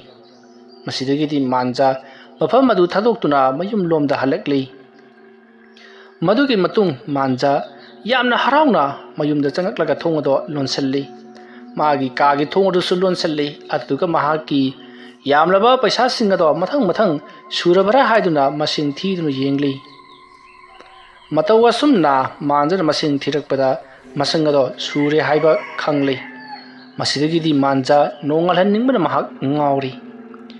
ꯑꯁꯨꯝꯅ ꯃꯇꯝ ꯑꯗꯨ ꯍꯧꯈꯤꯕꯅ ꯃꯊꯪꯒꯤ ꯅꯣꯡ ꯉꯥꯜꯂꯛꯂꯤ ꯅꯣꯡ ꯍꯦꯛ ꯉꯥꯟꯕꯒ ꯃꯥꯟꯖ ꯑꯃꯥꯏꯕ ꯒꯨꯔꯨꯖꯤꯠꯀꯤ ꯃꯅꯥꯛꯇ ꯂꯥꯛꯇꯨꯅ ꯃꯍꯥꯛꯅ ꯋꯥꯐꯝ ꯄꯨꯝꯅꯃꯛ ꯇꯝꯂꯤ ꯃꯇꯝ ꯑꯗꯨꯗ ꯑꯃꯥꯏꯕ ꯒꯨꯔꯨꯖꯤꯠꯅ ꯍꯥꯏ ꯅꯪꯅ ꯍꯔꯥꯎꯕ ꯁꯥꯔꯤ ꯅꯪ ꯈꯖꯤꯛꯇ ꯉꯥꯏꯔꯦ ꯑꯩꯉꯣꯟꯗ ꯃꯇꯧ ꯀꯔꯝꯅ ꯂꯣꯏꯁꯤꯟꯒꯗꯕꯅꯣ ꯍꯥꯏꯗꯨꯅ ꯍꯪꯂꯛꯀꯗꯕ ꯑꯗꯣ ꯅꯪꯅ ꯌꯥꯅꯅꯕ ꯑꯗꯨꯃꯛ ꯆꯠꯂꯣꯅꯦꯀꯣ ꯍꯣꯏ ꯑꯣꯖꯥ ꯃꯥꯃꯥ ꯑꯩ ꯆꯠꯆꯔꯨꯈꯤꯒꯦ ꯁꯦ ꯃꯥꯃꯒꯤ ꯀꯩꯅꯣꯝꯃ ꯆꯥꯕꯤꯌꯨ ꯑꯁꯨꯝꯅ ꯍꯥꯏꯔꯒ ꯃꯥꯟꯖꯅ ꯂꯨꯄꯥ 5,000 ꯑꯃꯁꯨ ꯒꯨꯔꯨꯖꯤꯠꯇ ꯄꯤꯔꯤ ꯒꯨꯔꯨꯖꯤꯠꯅ ꯃꯗꯣ ꯂꯧ ꯍꯥꯏꯕ ꯌꯥꯗ꯭ꯔꯤ ꯍꯥꯟꯅ ꯃꯃꯥꯡꯊꯛꯇꯁꯨ ꯑꯩꯅ ꯍꯥꯏꯈ꯭ꯔꯤ ꯑꯁꯤꯒꯨꯝꯂꯕ ꯂꯥꯏꯒꯤ ꯑꯣꯏꯕ ꯄꯣꯠ ꯑꯁꯤ ꯑꯩꯗꯤ ꯂꯧꯔꯣꯏ ꯍꯥꯏꯗꯨꯅ ꯍꯥꯏꯈ꯭ꯔꯕꯅꯤ ꯑꯗꯨꯅ ꯂꯧꯔꯣꯏ ꯍꯥꯏꯗꯨꯅ ꯌꯥꯗ꯭ꯔꯤ ꯃꯁꯤꯗꯒꯤꯗꯤ ꯃꯥꯟꯖ ꯐꯔꯦ ꯑꯗꯨꯗꯤ ꯃꯥꯃ ꯑꯩ ꯑꯃꯨꯛ ꯆꯠꯆꯔꯨꯈꯤꯒꯦ ꯍꯥꯏꯔꯝꯂꯒ ꯃꯍꯥꯛ ꯌꯥꯝꯅ ꯍꯔꯥꯎꯅ ꯃꯌꯨꯝ ꯂꯣꯝꯗ ꯍꯜꯂꯛꯂꯤ ꯊꯧꯗꯣꯛ ꯑꯁꯤꯒꯤ ꯃꯇꯨꯡ ꯅꯨꯃꯤꯠ 10ꯅꯤꯃꯨꯛ ꯂꯩꯔꯕ ꯃꯇꯨꯡꯗ ꯃꯥꯟꯖ ꯃꯍꯥꯛꯀꯤ ꯌꯥꯝꯂꯕ ꯁꯦꯟꯐꯝ ꯑꯗꯣ ꯊꯥꯖꯕ ꯌꯥꯕ ꯃꯤꯑꯣꯏ ꯑꯃꯗ ꯈꯨꯠꯁꯤꯟꯅꯈ꯭ꯔꯤ ꯃꯥꯟꯖ ꯃꯍꯥꯛꯀꯤ ꯊꯕꯛ ꯑꯗꯣ ꯁꯨꯡꯁꯣꯏ ꯁꯣꯏꯗꯅ ꯌꯥꯎꯔꯛꯂꯒꯅꯤ ꯍꯥꯏꯕ ꯈꯜꯂꯨꯕꯗ ꯌꯥꯝꯅ ꯍꯔꯥꯎꯈꯤ ꯃꯁꯤꯒꯤ ꯃꯇꯨꯡ ꯃꯥꯟꯖ ꯅꯨꯃꯤꯠ 10ꯅꯤ ꯑꯁꯤꯗꯒꯤ ꯅꯨꯃꯤꯠ 11ꯅꯤ ꯁꯨꯕ ꯅꯨꯃꯤꯠꯇ ꯃꯍꯥꯛ ꯅꯨꯃꯤꯗꯥꯡ ꯑꯍꯤꯡ ꯑꯊꯦꯡꯕꯗꯣ ꯌꯥꯝꯅ ꯅꯨꯡꯉꯥꯏꯅ ꯇꯨꯝꯗꯨꯅ ꯂꯩꯔꯤ ꯑꯁꯨꯝꯅ ꯃꯍꯥꯛꯅ ꯇꯨꯝꯗꯨꯅ ꯂꯩꯔꯤꯉꯩ ꯃꯇꯝ ꯑꯃꯗ ꯃꯥꯟꯖꯒꯤ ꯅꯥꯀꯣꯡꯗ ꯀꯅꯥꯒꯨꯝꯕ ꯃꯤꯑꯣꯏ ꯑꯃꯅ ꯏꯕꯨꯡꯉꯣ ꯑꯩ ꯏꯕꯨꯡꯉꯣ ꯃꯥꯟꯖꯧ ꯑꯁꯨꯝꯅ ꯀꯧꯔꯛꯄꯗꯨꯗ ꯃꯥꯟꯖ ꯀꯔꯤꯅꯣꯅꯦ ꯀꯗꯥꯏꯗꯅꯣꯅꯦ ꯀꯧꯔꯛꯂꯤꯕꯁꯤꯕꯣ ꯑꯁꯨꯝꯅ ꯀꯣꯏꯂꯩ ꯂꯩꯔꯒ ꯌꯦꯡꯂꯛꯄꯗ ꯃꯥꯟꯖꯅ ꯀꯅꯥꯁꯨ ꯎꯗꯕꯗꯒꯤ ꯑꯃꯨꯛ ꯇꯨꯝꯊꯅꯕ ꯇꯧꯏ ꯃꯇꯝ ꯑꯗꯨꯗ ꯑꯃꯨꯛꯀꯁꯨ ꯃꯥꯟꯖꯧ ꯍꯣꯏ ꯃꯥꯟꯖꯧ ꯑꯁꯨꯝꯅ ꯀꯧꯔꯛꯄꯗ ꯃꯥꯟꯖ ꯍꯟꯇꯛꯃꯨꯛꯇꯤ ꯁ꯭ꯋꯥꯏ ꯂꯥꯎꯗꯨꯅ ꯀꯣꯏꯂꯩ ꯂꯩꯔꯒ ꯌꯦꯡꯉꯤ ꯃꯇꯝ ꯑꯗꯨꯗ ꯃꯥꯟꯖꯅ ꯀꯔꯤꯅꯣꯗ ꯉꯍꯥꯟ ꯃꯈꯩꯗꯤ ꯑꯁꯨꯃꯥꯏꯅ ꯇꯧꯔꯛꯇꯕꯅꯤ ꯉꯁꯤ ꯇꯧꯔꯛꯂꯤꯕꯁꯤꯅ ꯀꯝꯗꯧꯔꯤꯕꯖꯥꯠꯅꯣ ꯑꯁꯨꯝꯅ ꯈꯜꯂꯒ ꯃꯥꯟꯖ ꯐꯝꯂꯒ ꯉꯥꯏꯍꯥꯛꯇꯪ ꯂꯩ ꯃꯁꯤꯒꯤ ꯃꯇꯨꯡ ꯃꯥꯟꯖꯗꯣ ꯐꯃꯨꯡꯗꯒꯤ ꯇꯞꯅ ꯀꯨꯝꯊꯔꯒ ꯃꯄꯥꯟꯗ ꯄꯔꯞ ꯊꯣꯔꯛꯂꯤ ꯃꯍꯥꯛꯅ ꯃꯄꯥꯟꯗ ꯊꯣꯛꯂꯛꯄ ꯃꯇꯝꯗꯗꯤ ꯁꯨꯃꯥꯡ ꯑꯗꯨꯗ ꯅꯨꯄꯤꯒꯤ ꯃꯑꯣꯡ ꯃꯥꯟꯕ ꯑꯃ ꯂꯦꯞꯂꯒ ꯂꯩꯔꯝꯃꯤ ꯃꯗꯨ ꯎꯕꯗ ꯃꯥꯟꯖꯅ ꯀꯅꯥꯅꯣꯅꯦ ꯑꯁꯤꯅꯃꯨꯛ ꯏꯕꯦꯝꯃ ꯀꯅꯥ ꯍꯪꯕꯅꯣꯅꯦ ꯅꯪꯂꯣ ꯍꯧꯖꯤꯛ ꯑꯩꯉꯣꯟꯗ ꯃꯥꯟꯖ ꯍꯥꯏꯗꯨꯅ ꯀꯧꯔꯤꯕꯗꯨꯕꯣ ꯑꯗꯨꯝꯅ ꯍꯥꯏꯔꯛꯄꯗ ꯃꯃꯥꯏ ꯑꯗꯣ ꯃꯨꯁꯤꯟ ꯃꯨꯅ ꯃꯃꯤꯠ ꯑꯗꯨꯅ ꯏꯂꯪ ꯂꯪꯅ ꯄꯥꯡꯂꯒ ꯌꯦꯡꯊꯣꯔꯛꯏ ꯃꯗꯨ ꯎꯕꯗ ꯃꯥꯟꯖ ꯀꯟꯅ ꯂꯥꯎꯔꯒ ꯏꯃꯨꯡꯗ ꯆꯦꯟꯁꯤꯜꯂꯛꯂꯤ ꯑꯗꯨꯝꯅ ꯍꯦꯛ ꯆꯦꯟꯁꯤꯟꯈꯤꯕꯒ ꯈꯪꯍꯧꯗꯦ ꯃꯥꯟꯖꯒꯤ ꯃꯈꯣꯡ ꯑꯗꯨ ꯇꯥꯞ ꯂꯥꯎꯅ ꯄꯥꯏꯗꯨꯅ ꯁꯣꯔꯣ ꯂꯥꯛꯇꯨꯅ ꯌꯨꯝꯒꯤ ꯊꯣꯡꯖꯤꯟꯄꯥꯟ ꯑꯗꯨꯗꯒꯤ ꯆꯤꯡꯊꯣꯔꯛꯈꯤ ꯑꯁꯨꯝꯅ ꯈꯪꯍꯧꯗꯅ ꯁꯨꯃꯥꯡ ꯇꯝꯅ ꯒꯣꯔꯣ ꯂꯥꯎꯅ ꯆꯤꯡꯊꯣꯔꯛꯄꯗꯨꯗ ꯃꯥꯟꯖꯒꯤ ꯈꯖꯥꯏ ꯅꯥꯀꯟ ꯅꯥꯝꯃ ꯎꯟꯁꯥꯗꯣ ꯍꯨꯕꯥꯠꯂꯦ ꯃꯗꯨꯗ ꯅꯠꯇꯅ ꯃꯍꯥꯛꯀꯤ ꯁꯌꯦꯡ ꯁꯌꯥꯁꯨ ꯈꯔ ꯌꯩꯁꯤꯟꯈꯤꯕꯗꯒꯤ ꯅꯥꯔꯗꯨꯅ ꯃꯥꯟꯖ ꯃꯍꯥꯛ ꯇꯨꯃꯤꯟꯅ ꯐꯝꯂꯒ ꯂꯩꯔꯤ ꯃꯇꯝ ꯑꯗꯨꯗ ꯂꯥꯏꯃꯨ ꯑꯗꯨꯅ ꯀꯔꯤꯅꯣ ꯑꯩꯅ ꯅꯪꯕꯨ ꯁꯥꯟꯅꯁꯦ ꯂꯥꯎꯅ ꯀꯧꯊꯣꯛꯂꯒ ꯅꯪꯅ ꯌꯥꯖꯕꯗꯨꯅ ꯑꯗꯨꯝꯅ ꯍꯥꯏꯔꯛꯄꯗ ꯃꯥꯟꯖ ꯅꯪꯁꯤ ꯉꯍꯥꯟ ꯑꯩꯒ ꯇꯨꯔꯦꯜ ꯈꯣꯡꯅꯨꯡꯗ ꯊꯦꯡꯅꯈꯤꯕ ꯂꯥꯏꯃꯨ ꯑꯗꯨꯔꯣ ꯑꯗꯨꯝꯅ ꯍꯥꯏꯔꯛꯄꯗ ꯂꯥꯏꯃꯨ ꯑꯗꯨꯅ ꯑꯩ ꯃꯥꯅꯤꯅꯦ ꯅꯪ ꯅꯨꯃꯤꯠꯇꯨꯗ ꯑꯩꯁꯤ ꯃꯌꯦꯛ ꯁꯦꯡꯅ ꯎꯍꯧꯗꯕ꯭ꯔꯣ ꯑꯁꯨꯝꯅ ꯍꯥꯏꯔꯛꯄꯗ ꯃꯥꯟꯖꯅ ꯑꯩ ꯀꯥꯎꯔꯨꯔꯦ ꯐꯔꯦ ꯑꯗꯣ ꯅꯍꯥꯛꯅ ꯑꯩꯕꯨ ꯀꯧꯊꯣꯛꯂꯤꯕꯁꯤꯕꯨ ꯀꯔꯤꯒꯤꯅꯣ ꯑꯗꯨꯝꯅ ꯍꯥꯏꯔꯛꯄꯗ ꯂꯥꯏꯃꯨ ꯑꯗꯨꯅ ꯏꯕꯥꯅꯤ ꯁꯥꯟꯅꯁꯦ ꯍꯥꯏꯗꯅ ꯀꯧꯊꯣꯛꯂꯤꯕꯅꯤ ꯑꯩ ꯏꯇꯣꯝꯇ ꯂꯩꯕꯁꯦ ꯌꯥꯝꯅ ꯍꯩꯅꯗꯦ ꯑꯗꯨꯅ ꯏꯕꯥꯅꯤ ꯍꯧꯖꯤꯛ ꯁꯥꯟꯅꯒꯗꯕꯅꯤ ꯑꯗꯨꯝꯅ ꯍꯥꯏꯔꯛꯄꯗ ꯃꯥꯟꯖꯁꯨ ꯍꯣꯏ ꯀꯔꯤ ꯁꯥꯟꯅꯁꯦ ꯍꯥꯏꯕꯅꯣ ꯍꯥꯏꯗꯨꯅ ꯍꯪꯉꯤ ꯃꯇꯝ ꯑꯗꯨꯗ ꯂꯥꯏꯃꯨ ꯑꯗꯨꯅ ꯍꯧꯖꯤꯛ ꯏꯕꯥꯅꯤ ꯖꯒꯣꯏ ꯁꯥꯒꯗꯕꯅꯤ ꯍꯥꯏꯗꯨꯅ ꯖꯒꯣꯏ ꯁꯥꯔꯤ ꯃꯇꯝ ꯑꯗꯨ ꯂꯥꯏꯃꯨ ꯑꯗꯨꯅ ꯃꯥꯟꯖꯒꯤ ꯂꯨꯈꯝꯗ ꯈꯨꯄꯥꯛꯅ ꯊꯥꯔꯤ ꯌꯥꯝꯅꯁꯨ ꯅꯥꯈ꯭ꯔꯕ ꯖꯥꯠꯅꯤ ꯃꯀꯣꯛꯀꯥꯗꯣ ꯌꯪ ꯂꯥꯎꯔꯤꯕꯅꯤ ꯃꯥꯟꯖꯅ ꯀꯔꯤ ꯑꯃꯨꯛ ꯇꯧꯔꯕꯒꯦ ꯍꯥꯏꯗꯨꯅ ꯍꯪꯂꯤ ꯃꯇꯝ ꯑꯗꯨꯗ ꯂꯥꯏꯃꯨ ꯑꯗꯨꯅ ꯍꯩ ꯅꯆꯤꯟꯅ ꯇꯥꯟ ꯊꯤꯜꯂꯨꯅꯦ ꯑꯁꯨꯝꯅ ꯍꯥꯏꯔꯛꯄ ꯑꯗꯨꯗ ꯃꯥꯟꯖꯗꯣ ꯃꯆꯤꯟꯗ ꯙꯦꯡꯇ ꯇ꯭ꯔꯒꯙꯦꯡꯇ ꯍꯥꯏꯗꯨꯅ ꯊꯤꯜꯂꯤ ꯑꯁꯨꯝꯅ ꯃꯆꯤꯟꯗ ꯙꯦꯡꯇ ꯇ꯭ꯔꯒꯙꯦꯡꯇ ꯇ꯭ꯔꯒꯙꯦꯡꯇ ꯍꯥꯏꯗꯨꯅ ꯁꯨꯃꯛ ꯊꯤꯟꯗꯨꯅ ꯂꯩꯔꯤꯕ ꯖꯒꯣꯏ ꯁꯥꯔꯤꯕ ꯑꯗꯨꯗ imungda leiriba mamaga mapagana karino he taribro nangu mama kanano ne migi sumang asida tragadengta haidana jagui sari basiba ha masibu nasanu pana tabrane makhol si malida asomna manjagi mapana hairak paduta manjagi mamana su hoine kanagi angang no ne ibungo werba jalo amga thosi se asomna hairaga manjagi mamaga mapaga do mapalda thongnabagi da makta makhoi moli phamungdagi kumtharakli aduga thonga do hangdoklaga tholakpadadi manjado matumta sumang aduta targadengta haiduna sumang aduda jagoi sadun leiramli madu ubada manjagi mamaga mapagana ibungo haiduna kori manja khangpre khangduna koile ilerke jingdadi laimu adu leiramdrei matam maduda manjara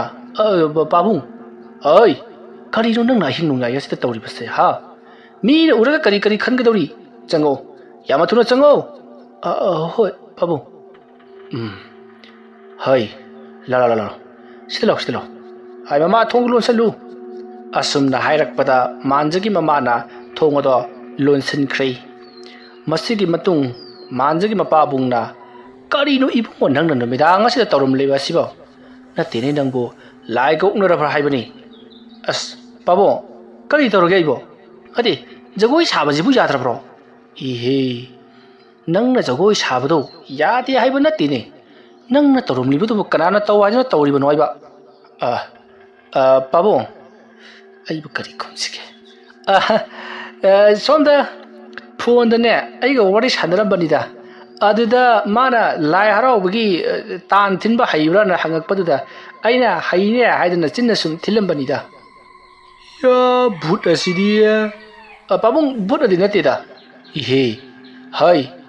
kanano amadi sum adumna hairakpaduda manjagi mamana ho namang nupini kaino chango sa yarese hai ahingda ngausinagano aikhodi kari khallure asumna hairamlaga manjagi mama ado chatkhri matamaduda manjagi mapabungna mathong chada bathabok yama tawunu koibo manja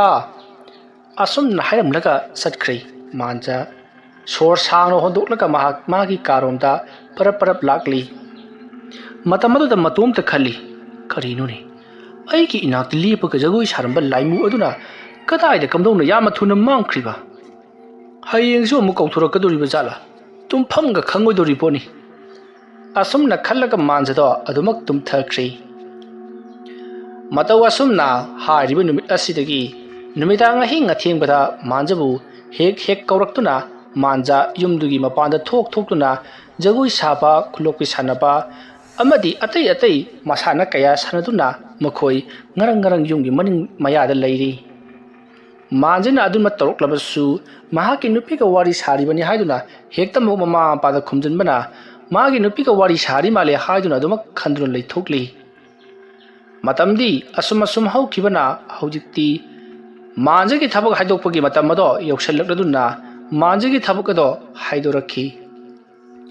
thabak haidorakpa aduda manja thabak khalakpaduda manja haraubana ngamkhai leikhidrei maramaduna mahak nga chobuma leiraktuna mahaki mayumda lakhi matamaduda manjagi mamaga mapagana karino ni ibungo na hangna ngasisi nga ga leiklibasina kadaidagi paisana no haiduna hangi matamaduda manjana mahana matam kunitagi tanajarakpa mangjarakpa mangla nama oriba thabak macha amtang tawrabadi haiduna leibado ngasidi thabak phangle haiduna yamna harauna hairi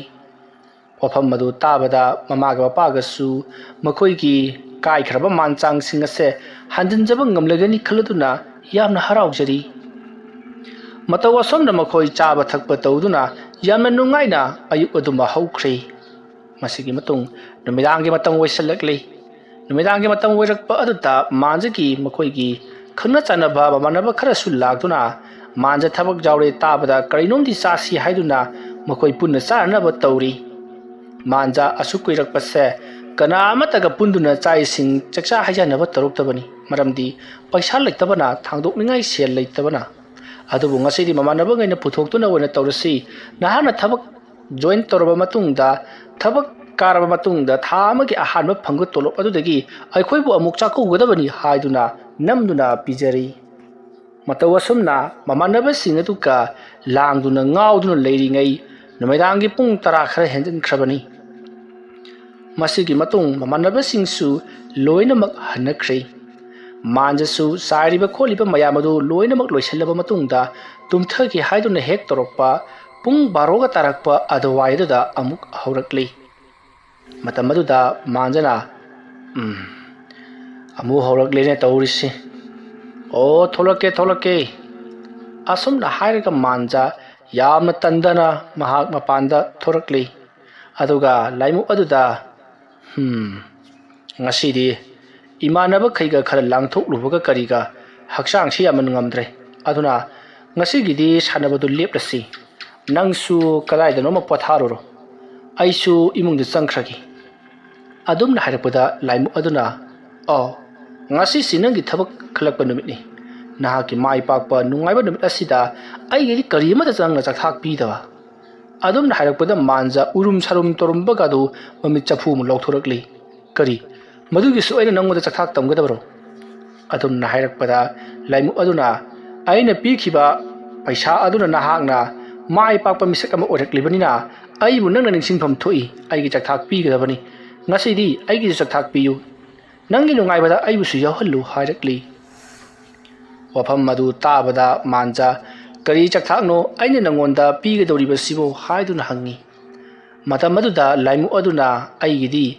E ꯊꯣꯛꯄ ꯖꯤꯕ ꯑꯃ ꯄꯤꯌꯨ, ꯑꯗꯨꯝ ꯌꯥꯅꯔꯁꯤ ꯍꯥꯏꯔꯛꯄꯗꯒꯤ ꯃꯥꯟꯖꯅ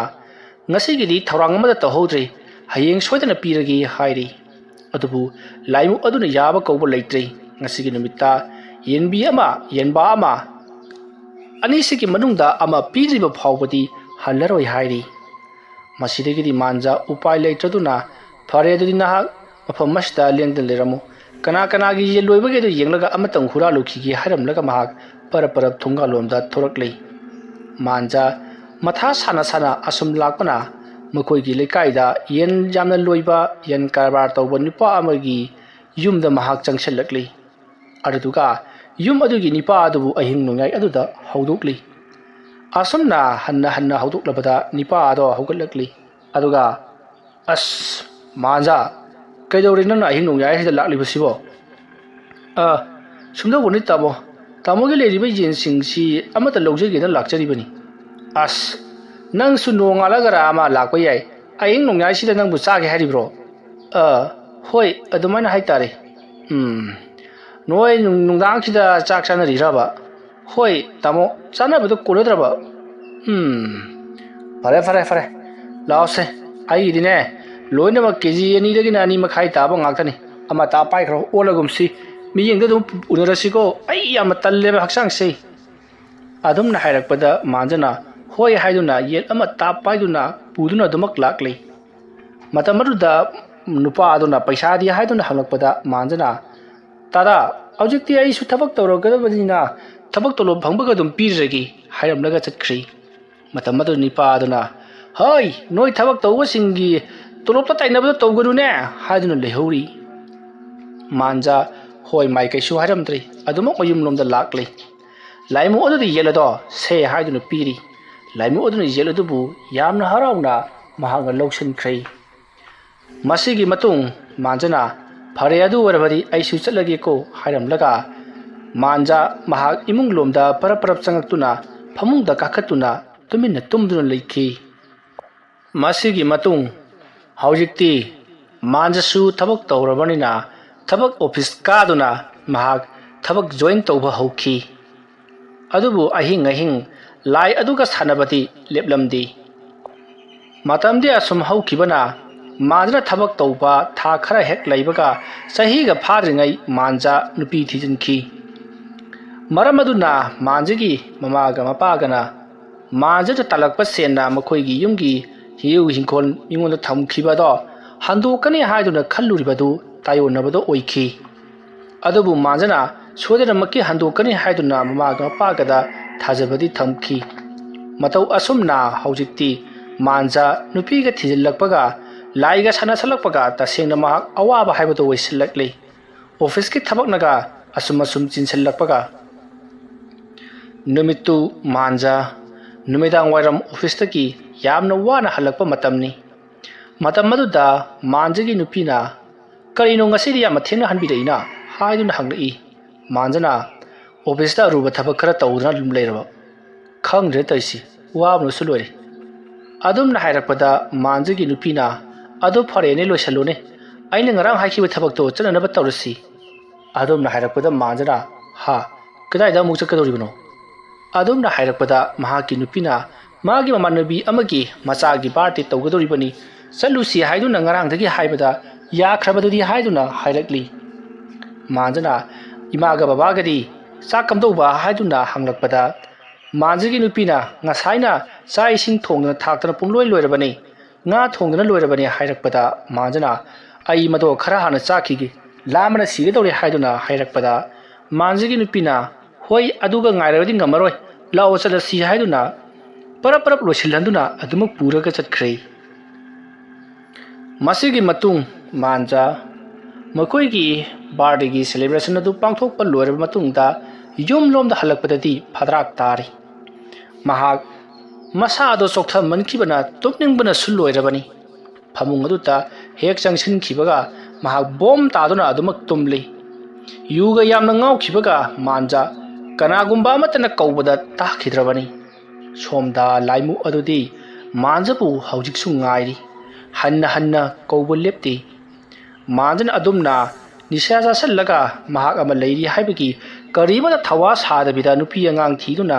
yaman nungaina laikhiba sida sawuna mai horaba laimu aduna khangani haiduna kutum singdam laga numit adugi nongalam daida hankhri masigi matung mathangi nongale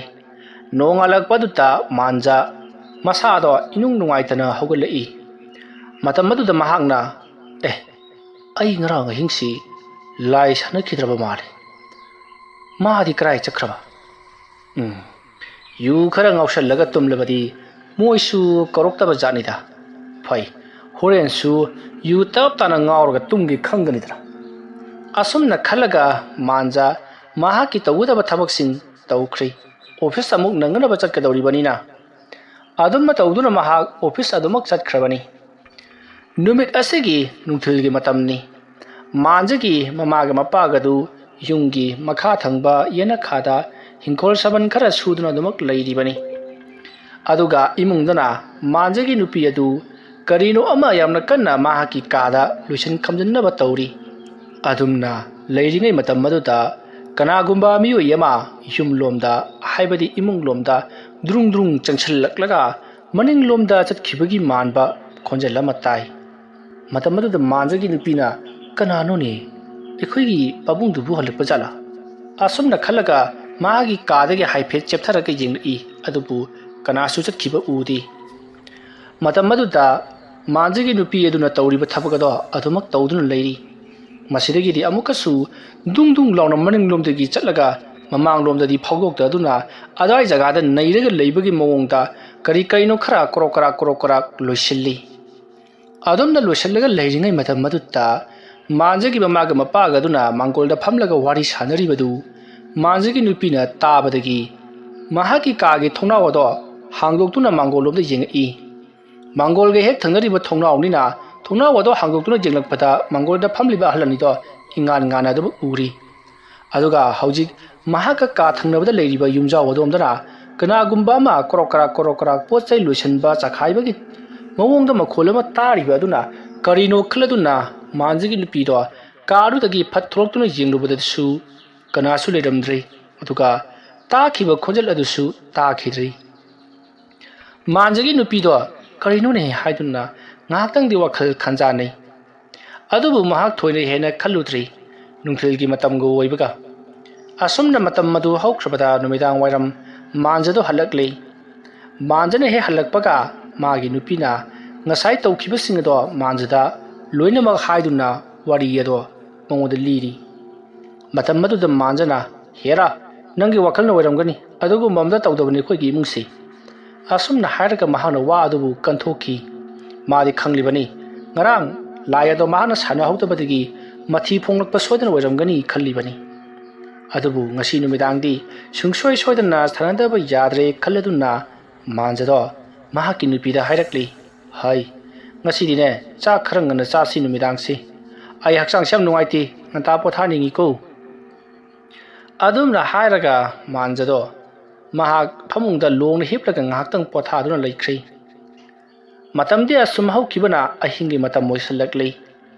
ꯑꯗꯨꯝꯅ ꯑꯍꯤꯡꯒꯤ ꯃꯇꯝ ꯍꯦꯛ ꯑꯣꯏꯁꯤꯜꯂꯛꯄꯒ ꯉꯔꯥꯡ ꯃꯥꯟꯖꯅ ꯈꯟꯈꯤꯕꯒ ꯑꯗꯨꯒꯨꯝꯅ ꯑꯍꯤꯡꯒꯤ ꯃꯇꯝ ꯑꯣꯏꯔꯛꯀꯗꯕ ꯈꯔ ꯋꯥꯠꯂꯤꯉꯩ ꯃꯥꯟꯖ ꯌꯨ ꯇꯞ ꯇꯥꯅ ꯊꯛꯆꯤꯜꯂꯒ ꯃꯍꯥꯛ ꯑꯗꯨꯃꯛ ꯇꯨꯝꯈ꯭ꯔꯕꯅꯤ꯫ ꯃꯥꯟꯖꯅ ꯑꯗꯨꯝꯅ ꯍꯟꯗꯛ ꯃꯔꯛ ꯑꯁꯤ ꯌꯨꯗ ꯌꯥꯝꯅ ꯀꯥ ꯍꯦꯟꯅ ꯊꯛꯂꯛꯄ ꯑꯁꯤꯗ ꯃꯥꯟꯖꯒꯤ ꯅꯨꯄꯤꯗꯣ ꯄꯥꯈꯠꯂꯛꯂꯕꯅꯤ꯫ ꯌꯨꯗ ꯑꯦꯗꯤꯛ ꯑꯣꯏꯈ꯭ꯔꯒꯗ꯭ꯔꯥ ꯈꯟꯗꯨꯅ ꯀꯔꯤ ꯃꯔꯝꯒꯤ ꯊꯛꯂꯤꯕꯅꯣ ꯍꯥꯏꯕꯗꯨꯁꯨ ꯃꯍꯥꯛ ꯈꯪꯂꯝꯗꯦ꯫ ꯃꯥꯟꯖ ꯉꯁꯤꯁꯨ ꯌꯨ ꯇꯞ ꯇꯥꯅ ꯉꯥꯎꯔꯒ ꯇꯨꯝꯈꯤꯕꯅ ꯂꯥꯏꯃꯨ ꯑꯗꯨꯅ ꯀꯧꯔꯤꯕꯗꯣ ꯇꯥꯔꯝꯗꯦ꯫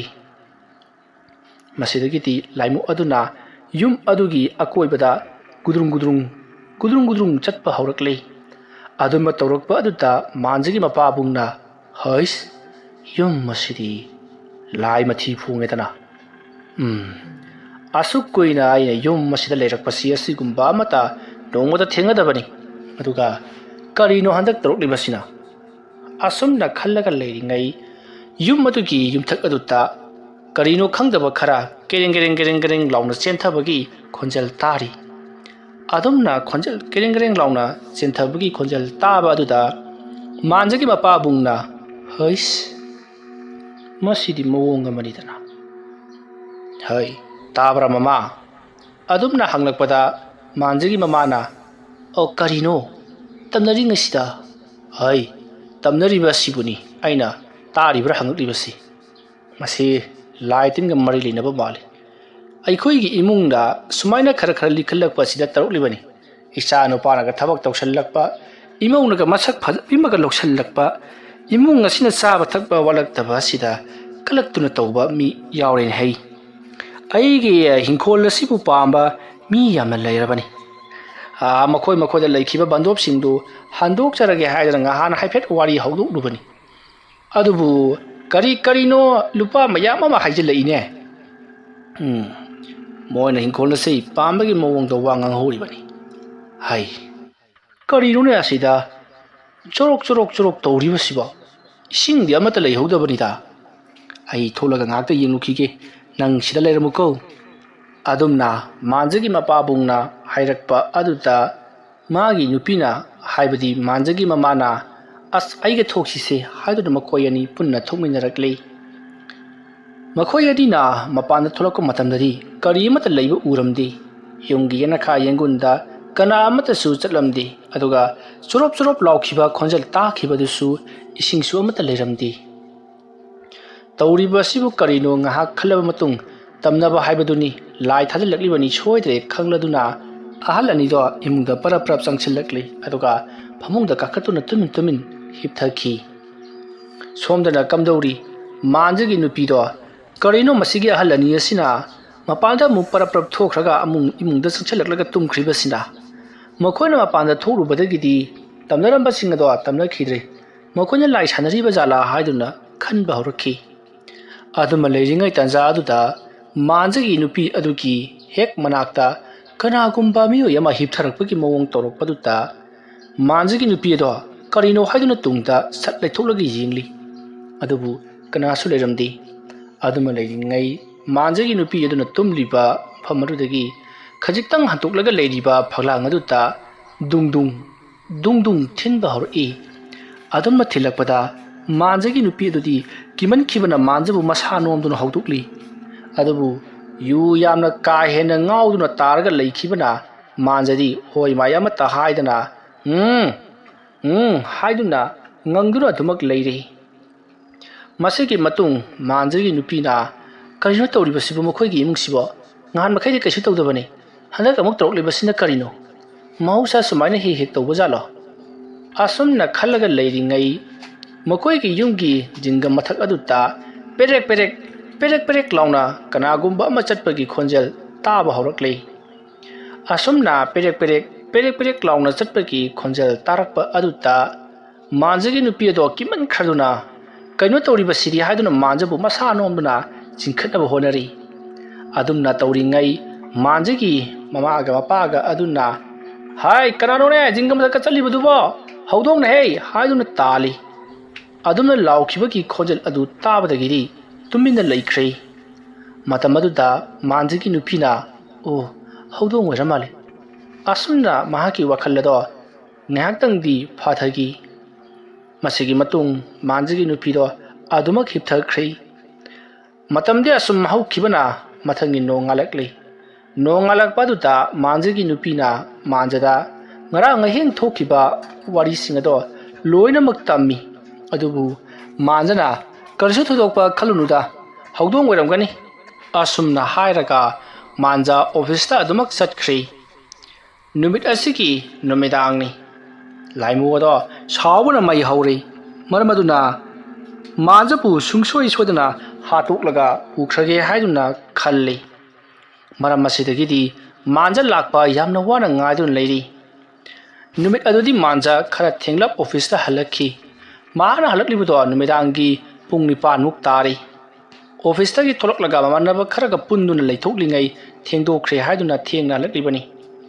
ꯃꯍꯥꯛꯅ ꯁꯨꯝ ꯂꯥꯛꯄ ꯃꯇꯝꯗ ꯃꯈꯣꯏꯒꯤ ꯂꯩꯀꯥꯏꯒꯤ ꯂꯩꯔꯛ ꯑꯗꯨ ꯌꯧꯁꯤꯜꯂꯛꯂꯤ ꯒꯥꯔꯤ ꯃꯆꯥ ꯑꯗꯨ ꯊꯧꯗꯨꯅ ꯁꯨꯝ ꯂꯥꯛꯄꯗ ꯃꯍꯥꯛꯀꯤ ꯃꯃꯥꯡꯂꯣꯝꯗ ꯀꯅꯥꯒꯨꯝꯕ ꯃꯤꯑꯣꯏ ꯑꯃ ꯇꯨꯕꯠ ꯁꯝꯂꯒ ꯆꯠꯈꯤꯕꯗꯨ ꯃꯥꯟꯖꯅ ꯎꯍꯧꯔꯤ ꯃꯗꯨ ꯎꯈꯤꯕꯗꯨꯗ ꯃꯥꯟꯖ ꯀꯔꯤꯅꯣꯅꯦ ꯍꯥꯏꯗꯨꯅ ꯕ꯭ꯔꯦꯛ ꯈꯪꯐꯥ ꯐꯥꯕꯗ ꯃꯍꯥꯛꯀꯤ ꯒꯥꯔꯤ ꯑꯗꯣ ꯁꯤꯊꯗꯨꯅ ꯂꯩꯃꯥꯏꯗ ꯎꯞꯁꯤꯜꯂꯒ ꯇꯨꯔꯤ ꯑꯗꯨꯝꯅ ꯂꯩꯔꯤꯉꯩ ꯃꯇꯝ ꯑꯗꯨꯗ ꯃꯥꯟꯖꯒꯤ ꯑꯀꯣꯏꯕꯗ ꯉꯔꯪ ꯀꯅꯥꯒꯨꯝꯕ ꯈꯔ ꯋꯥꯔꯤ ꯁꯥꯟꯅꯔꯒ ꯆꯠꯄꯒꯤ ꯃꯑꯣꯡꯗ ꯇꯧꯔꯛꯈꯤ ꯃꯥꯟꯖꯅ ꯀꯅꯥ ꯂꯩꯕꯒꯦ ꯑꯩꯕꯨ ꯑꯃꯨꯛꯀ ꯆꯤꯡꯈꯠꯄꯤꯌꯨ ꯒꯥꯔꯤ ꯑꯁꯦ ꯃꯁꯤꯅ ꯑꯩꯒꯤ ꯈꯣꯡꯒ ꯅꯟꯁꯤꯜꯂꯒ ꯂꯩꯈ꯭ꯔꯦ ꯈꯣꯡ ꯑꯁꯤꯁꯨ ꯌꯥꯝꯅ ꯁꯥꯊꯤꯅ ꯇꯦꯛꯈ꯭ꯔꯕ ꯃꯥꯜꯂꯦ ꯍꯥꯏꯗꯨꯅ ꯌꯥꯝꯅ ꯀꯟꯅ ꯂꯥꯎꯔꯤ ꯑꯗꯨꯕꯨ ꯃꯍꯥꯛꯀꯤ ꯑꯀꯣꯏꯕꯗ ꯆꯠꯂꯤꯕꯁꯤꯡ ꯑꯗꯨꯅꯗꯤ ꯃꯉꯣꯟꯗ ꯍꯟꯅ ꯌꯦꯡꯉꯝꯗꯅ ꯑꯗꯨꯃꯛ ꯆꯠꯈ꯭ꯔꯤ ꯃꯇꯝ ꯑꯗꯨꯗ ꯃꯥꯟꯖꯅ ꯀꯅꯥ ꯂꯩꯒꯦ ꯍꯥꯏꯗꯨꯅ ꯀꯟꯅ ꯂꯥꯎꯔꯤ ꯃꯗꯨꯒꯤ ꯃꯇꯨꯡ ꯃꯍꯥꯛꯅ ꯃꯥꯒꯤ ꯐꯣꯟ ꯑꯗꯣ ꯀꯔꯥꯏ ꯆꯠꯈ꯭ꯔꯕꯒꯦ ꯍꯥꯏꯗꯨꯅ ꯌꯦꯡꯂꯛꯄꯗꯗꯤ ꯒꯥꯔꯤꯅ ꯅꯟꯁꯤꯟꯕꯗꯒꯤ ꯐꯣꯟ ꯑꯗꯨꯁꯨ ꯀꯥꯏꯗꯨꯅ ꯂꯩꯔꯝꯂꯤ ꯌꯨꯝꯗ ꯄꯥꯎ ꯄꯤꯒꯗꯕꯁꯨ ꯃꯣꯕꯥꯏꯜ ꯑꯗꯨ ꯀꯥꯏꯔꯕꯅꯤꯅ ꯀꯝꯗꯧꯅ ꯄꯤꯒꯅꯤ ꯈꯟꯗꯨꯅ ꯂꯩꯔꯤꯉꯩ ꯍꯧꯖꯤꯛꯀꯤ ꯃꯥꯟꯖꯒꯤ ꯑꯀꯣꯏꯕꯗ ꯇꯥꯈꯤꯕ ꯉꯔꯪ ꯋꯥꯔꯤ ꯁꯥꯟꯅꯕꯒꯤ ꯃꯈꯣꯜ ꯃꯥꯟꯕ ꯑꯗꯣ ꯑꯃꯨꯛ ꯇꯥꯕ ꯍꯧꯔꯛꯂꯤ ꯃꯇꯝ ꯑꯗꯨꯗ ꯃꯥꯟꯖꯅ ꯀꯅꯥꯅꯣꯅꯦ ꯍꯥꯏꯗꯨꯅ ꯃꯍꯥꯛꯅ ꯂꯩꯗꯨꯅ ꯑꯗꯨꯃꯛ ꯌꯦꯡꯂꯤ ꯑꯗꯨꯕꯨ ꯑꯃꯝꯕ ꯃꯔꯛꯅꯤꯅ ꯀꯅꯥꯁꯨ ꯎꯗꯦ ꯑꯗꯨꯃ ꯂꯩꯔꯤꯉꯩ ꯈꯪꯍꯧꯗꯅ ꯃꯥꯟꯖꯒꯤ ꯃꯇꯨꯡꯂꯣꯝꯗ ꯀꯅꯥꯒꯨꯝꯕ ꯑꯃ ꯇꯞꯅ ꯐꯝꯊꯔꯛꯏ ꯃꯥꯟꯖꯅ ꯀꯅꯥꯅꯣ ꯍꯥꯏꯗꯨꯅ ꯌꯦꯡꯊꯣꯛꯂꯨꯕꯗ ꯃꯍꯥꯛꯅ ꯍꯦꯛ ꯁꯥꯟꯅꯕ ꯂꯥꯏꯃꯨ ꯑꯗꯣ ꯑꯣꯏꯗꯨꯅ ꯂꯩꯔꯝꯂꯤ ꯂꯥꯏꯃꯨ ꯑꯗꯨꯅ ꯃꯍꯥꯛꯀꯤ ꯃꯇꯨꯡꯗ ꯂꯦꯞꯂꯝꯕ ꯑꯗꯨꯗ ꯃꯥꯟꯖꯅ ꯅꯪ ꯑꯣꯏꯔꯦ ꯑꯍꯩ ꯑꯩ ꯁꯤꯗꯩꯁꯤꯗ ꯁꯣꯛꯂꯒ ꯂꯩꯔꯦꯅꯦ ꯑꯩꯕꯣ ꯌꯨꯝꯗ ꯄꯥꯎ ꯄꯤꯕ꯭ꯔꯥ ꯅꯠꯇ꯭ꯔꯒꯅ ꯒꯥꯔꯤꯁꯦ ꯑꯃꯨꯛꯇ ꯍꯧꯒꯠꯄ꯭ꯔꯥ ꯇꯧꯅꯦ ꯑꯩ ꯌꯦꯡꯉꯨ ꯑꯩꯒꯤ ꯈꯨꯖꯦꯡꯁꯦ ꯇꯦꯛꯈ꯭ꯔꯕ ꯃꯥꯜꯂꯦ ꯐꯗ꯭ꯔꯥꯛ ꯇꯥꯔꯤ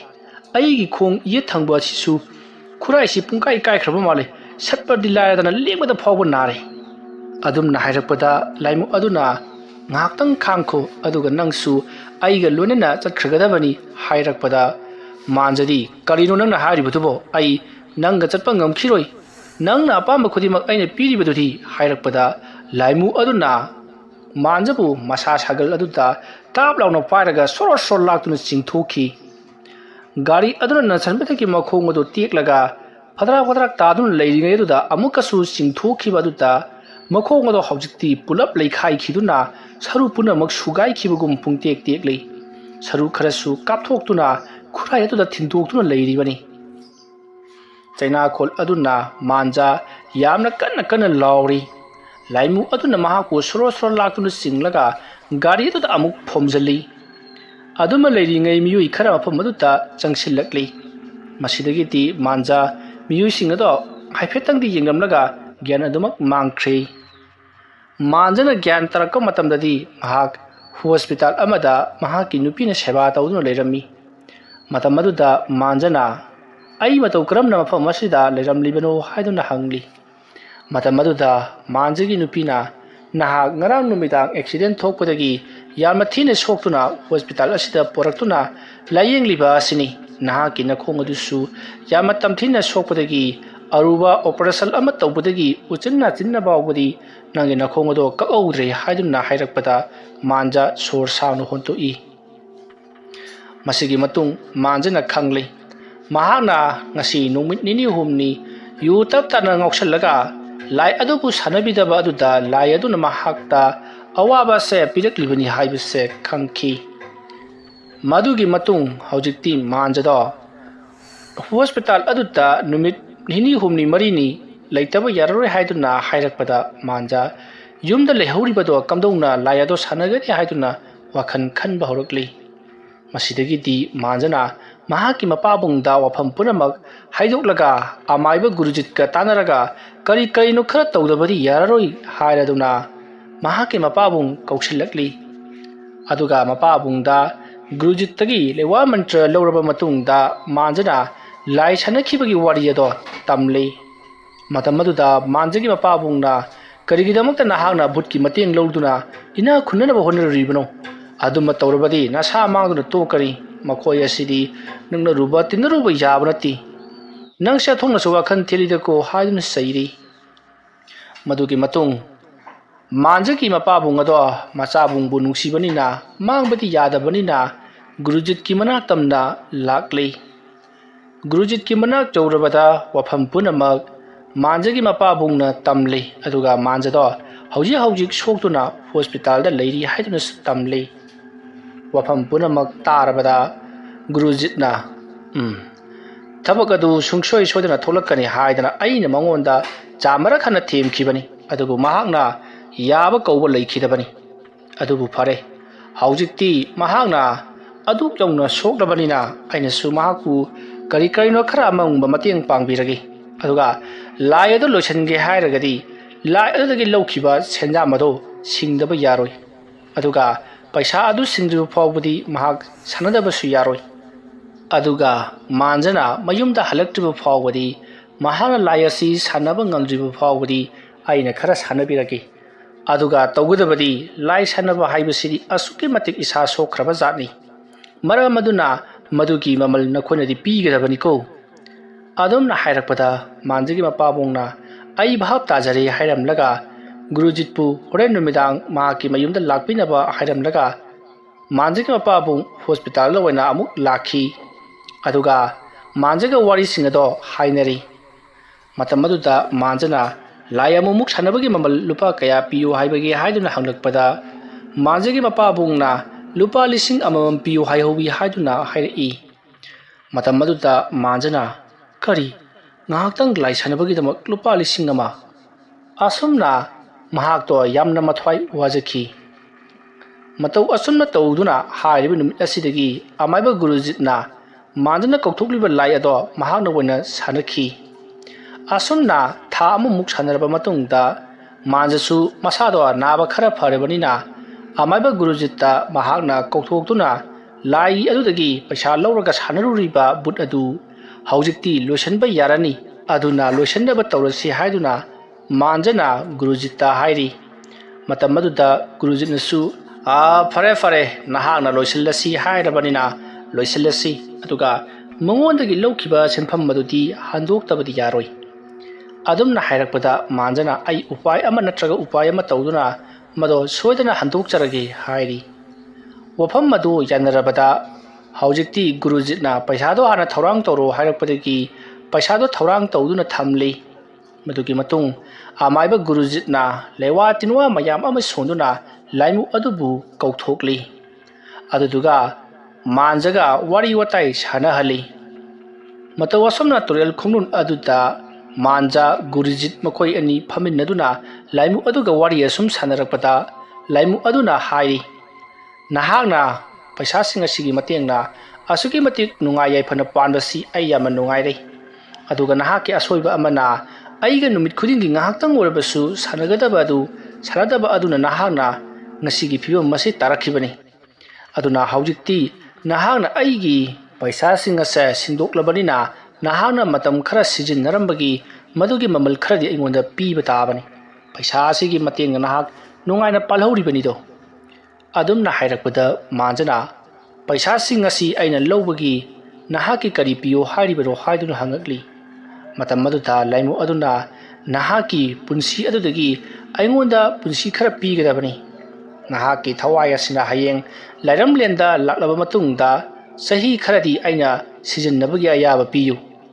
adumna hairakpada manjana mahaki manakta phamliba amaiba Gurujita kamdausigya haiduna hangai matam maduda Gurujitna yarunu haiduna hairakpada manjana su ai madu yaba ngamloi hairi adubu laimu aduna waina amaiba Gurujita onsinduna nahana yadrabasu haujikti mahak ase aigi miyeng makhada leikrabani maramaduna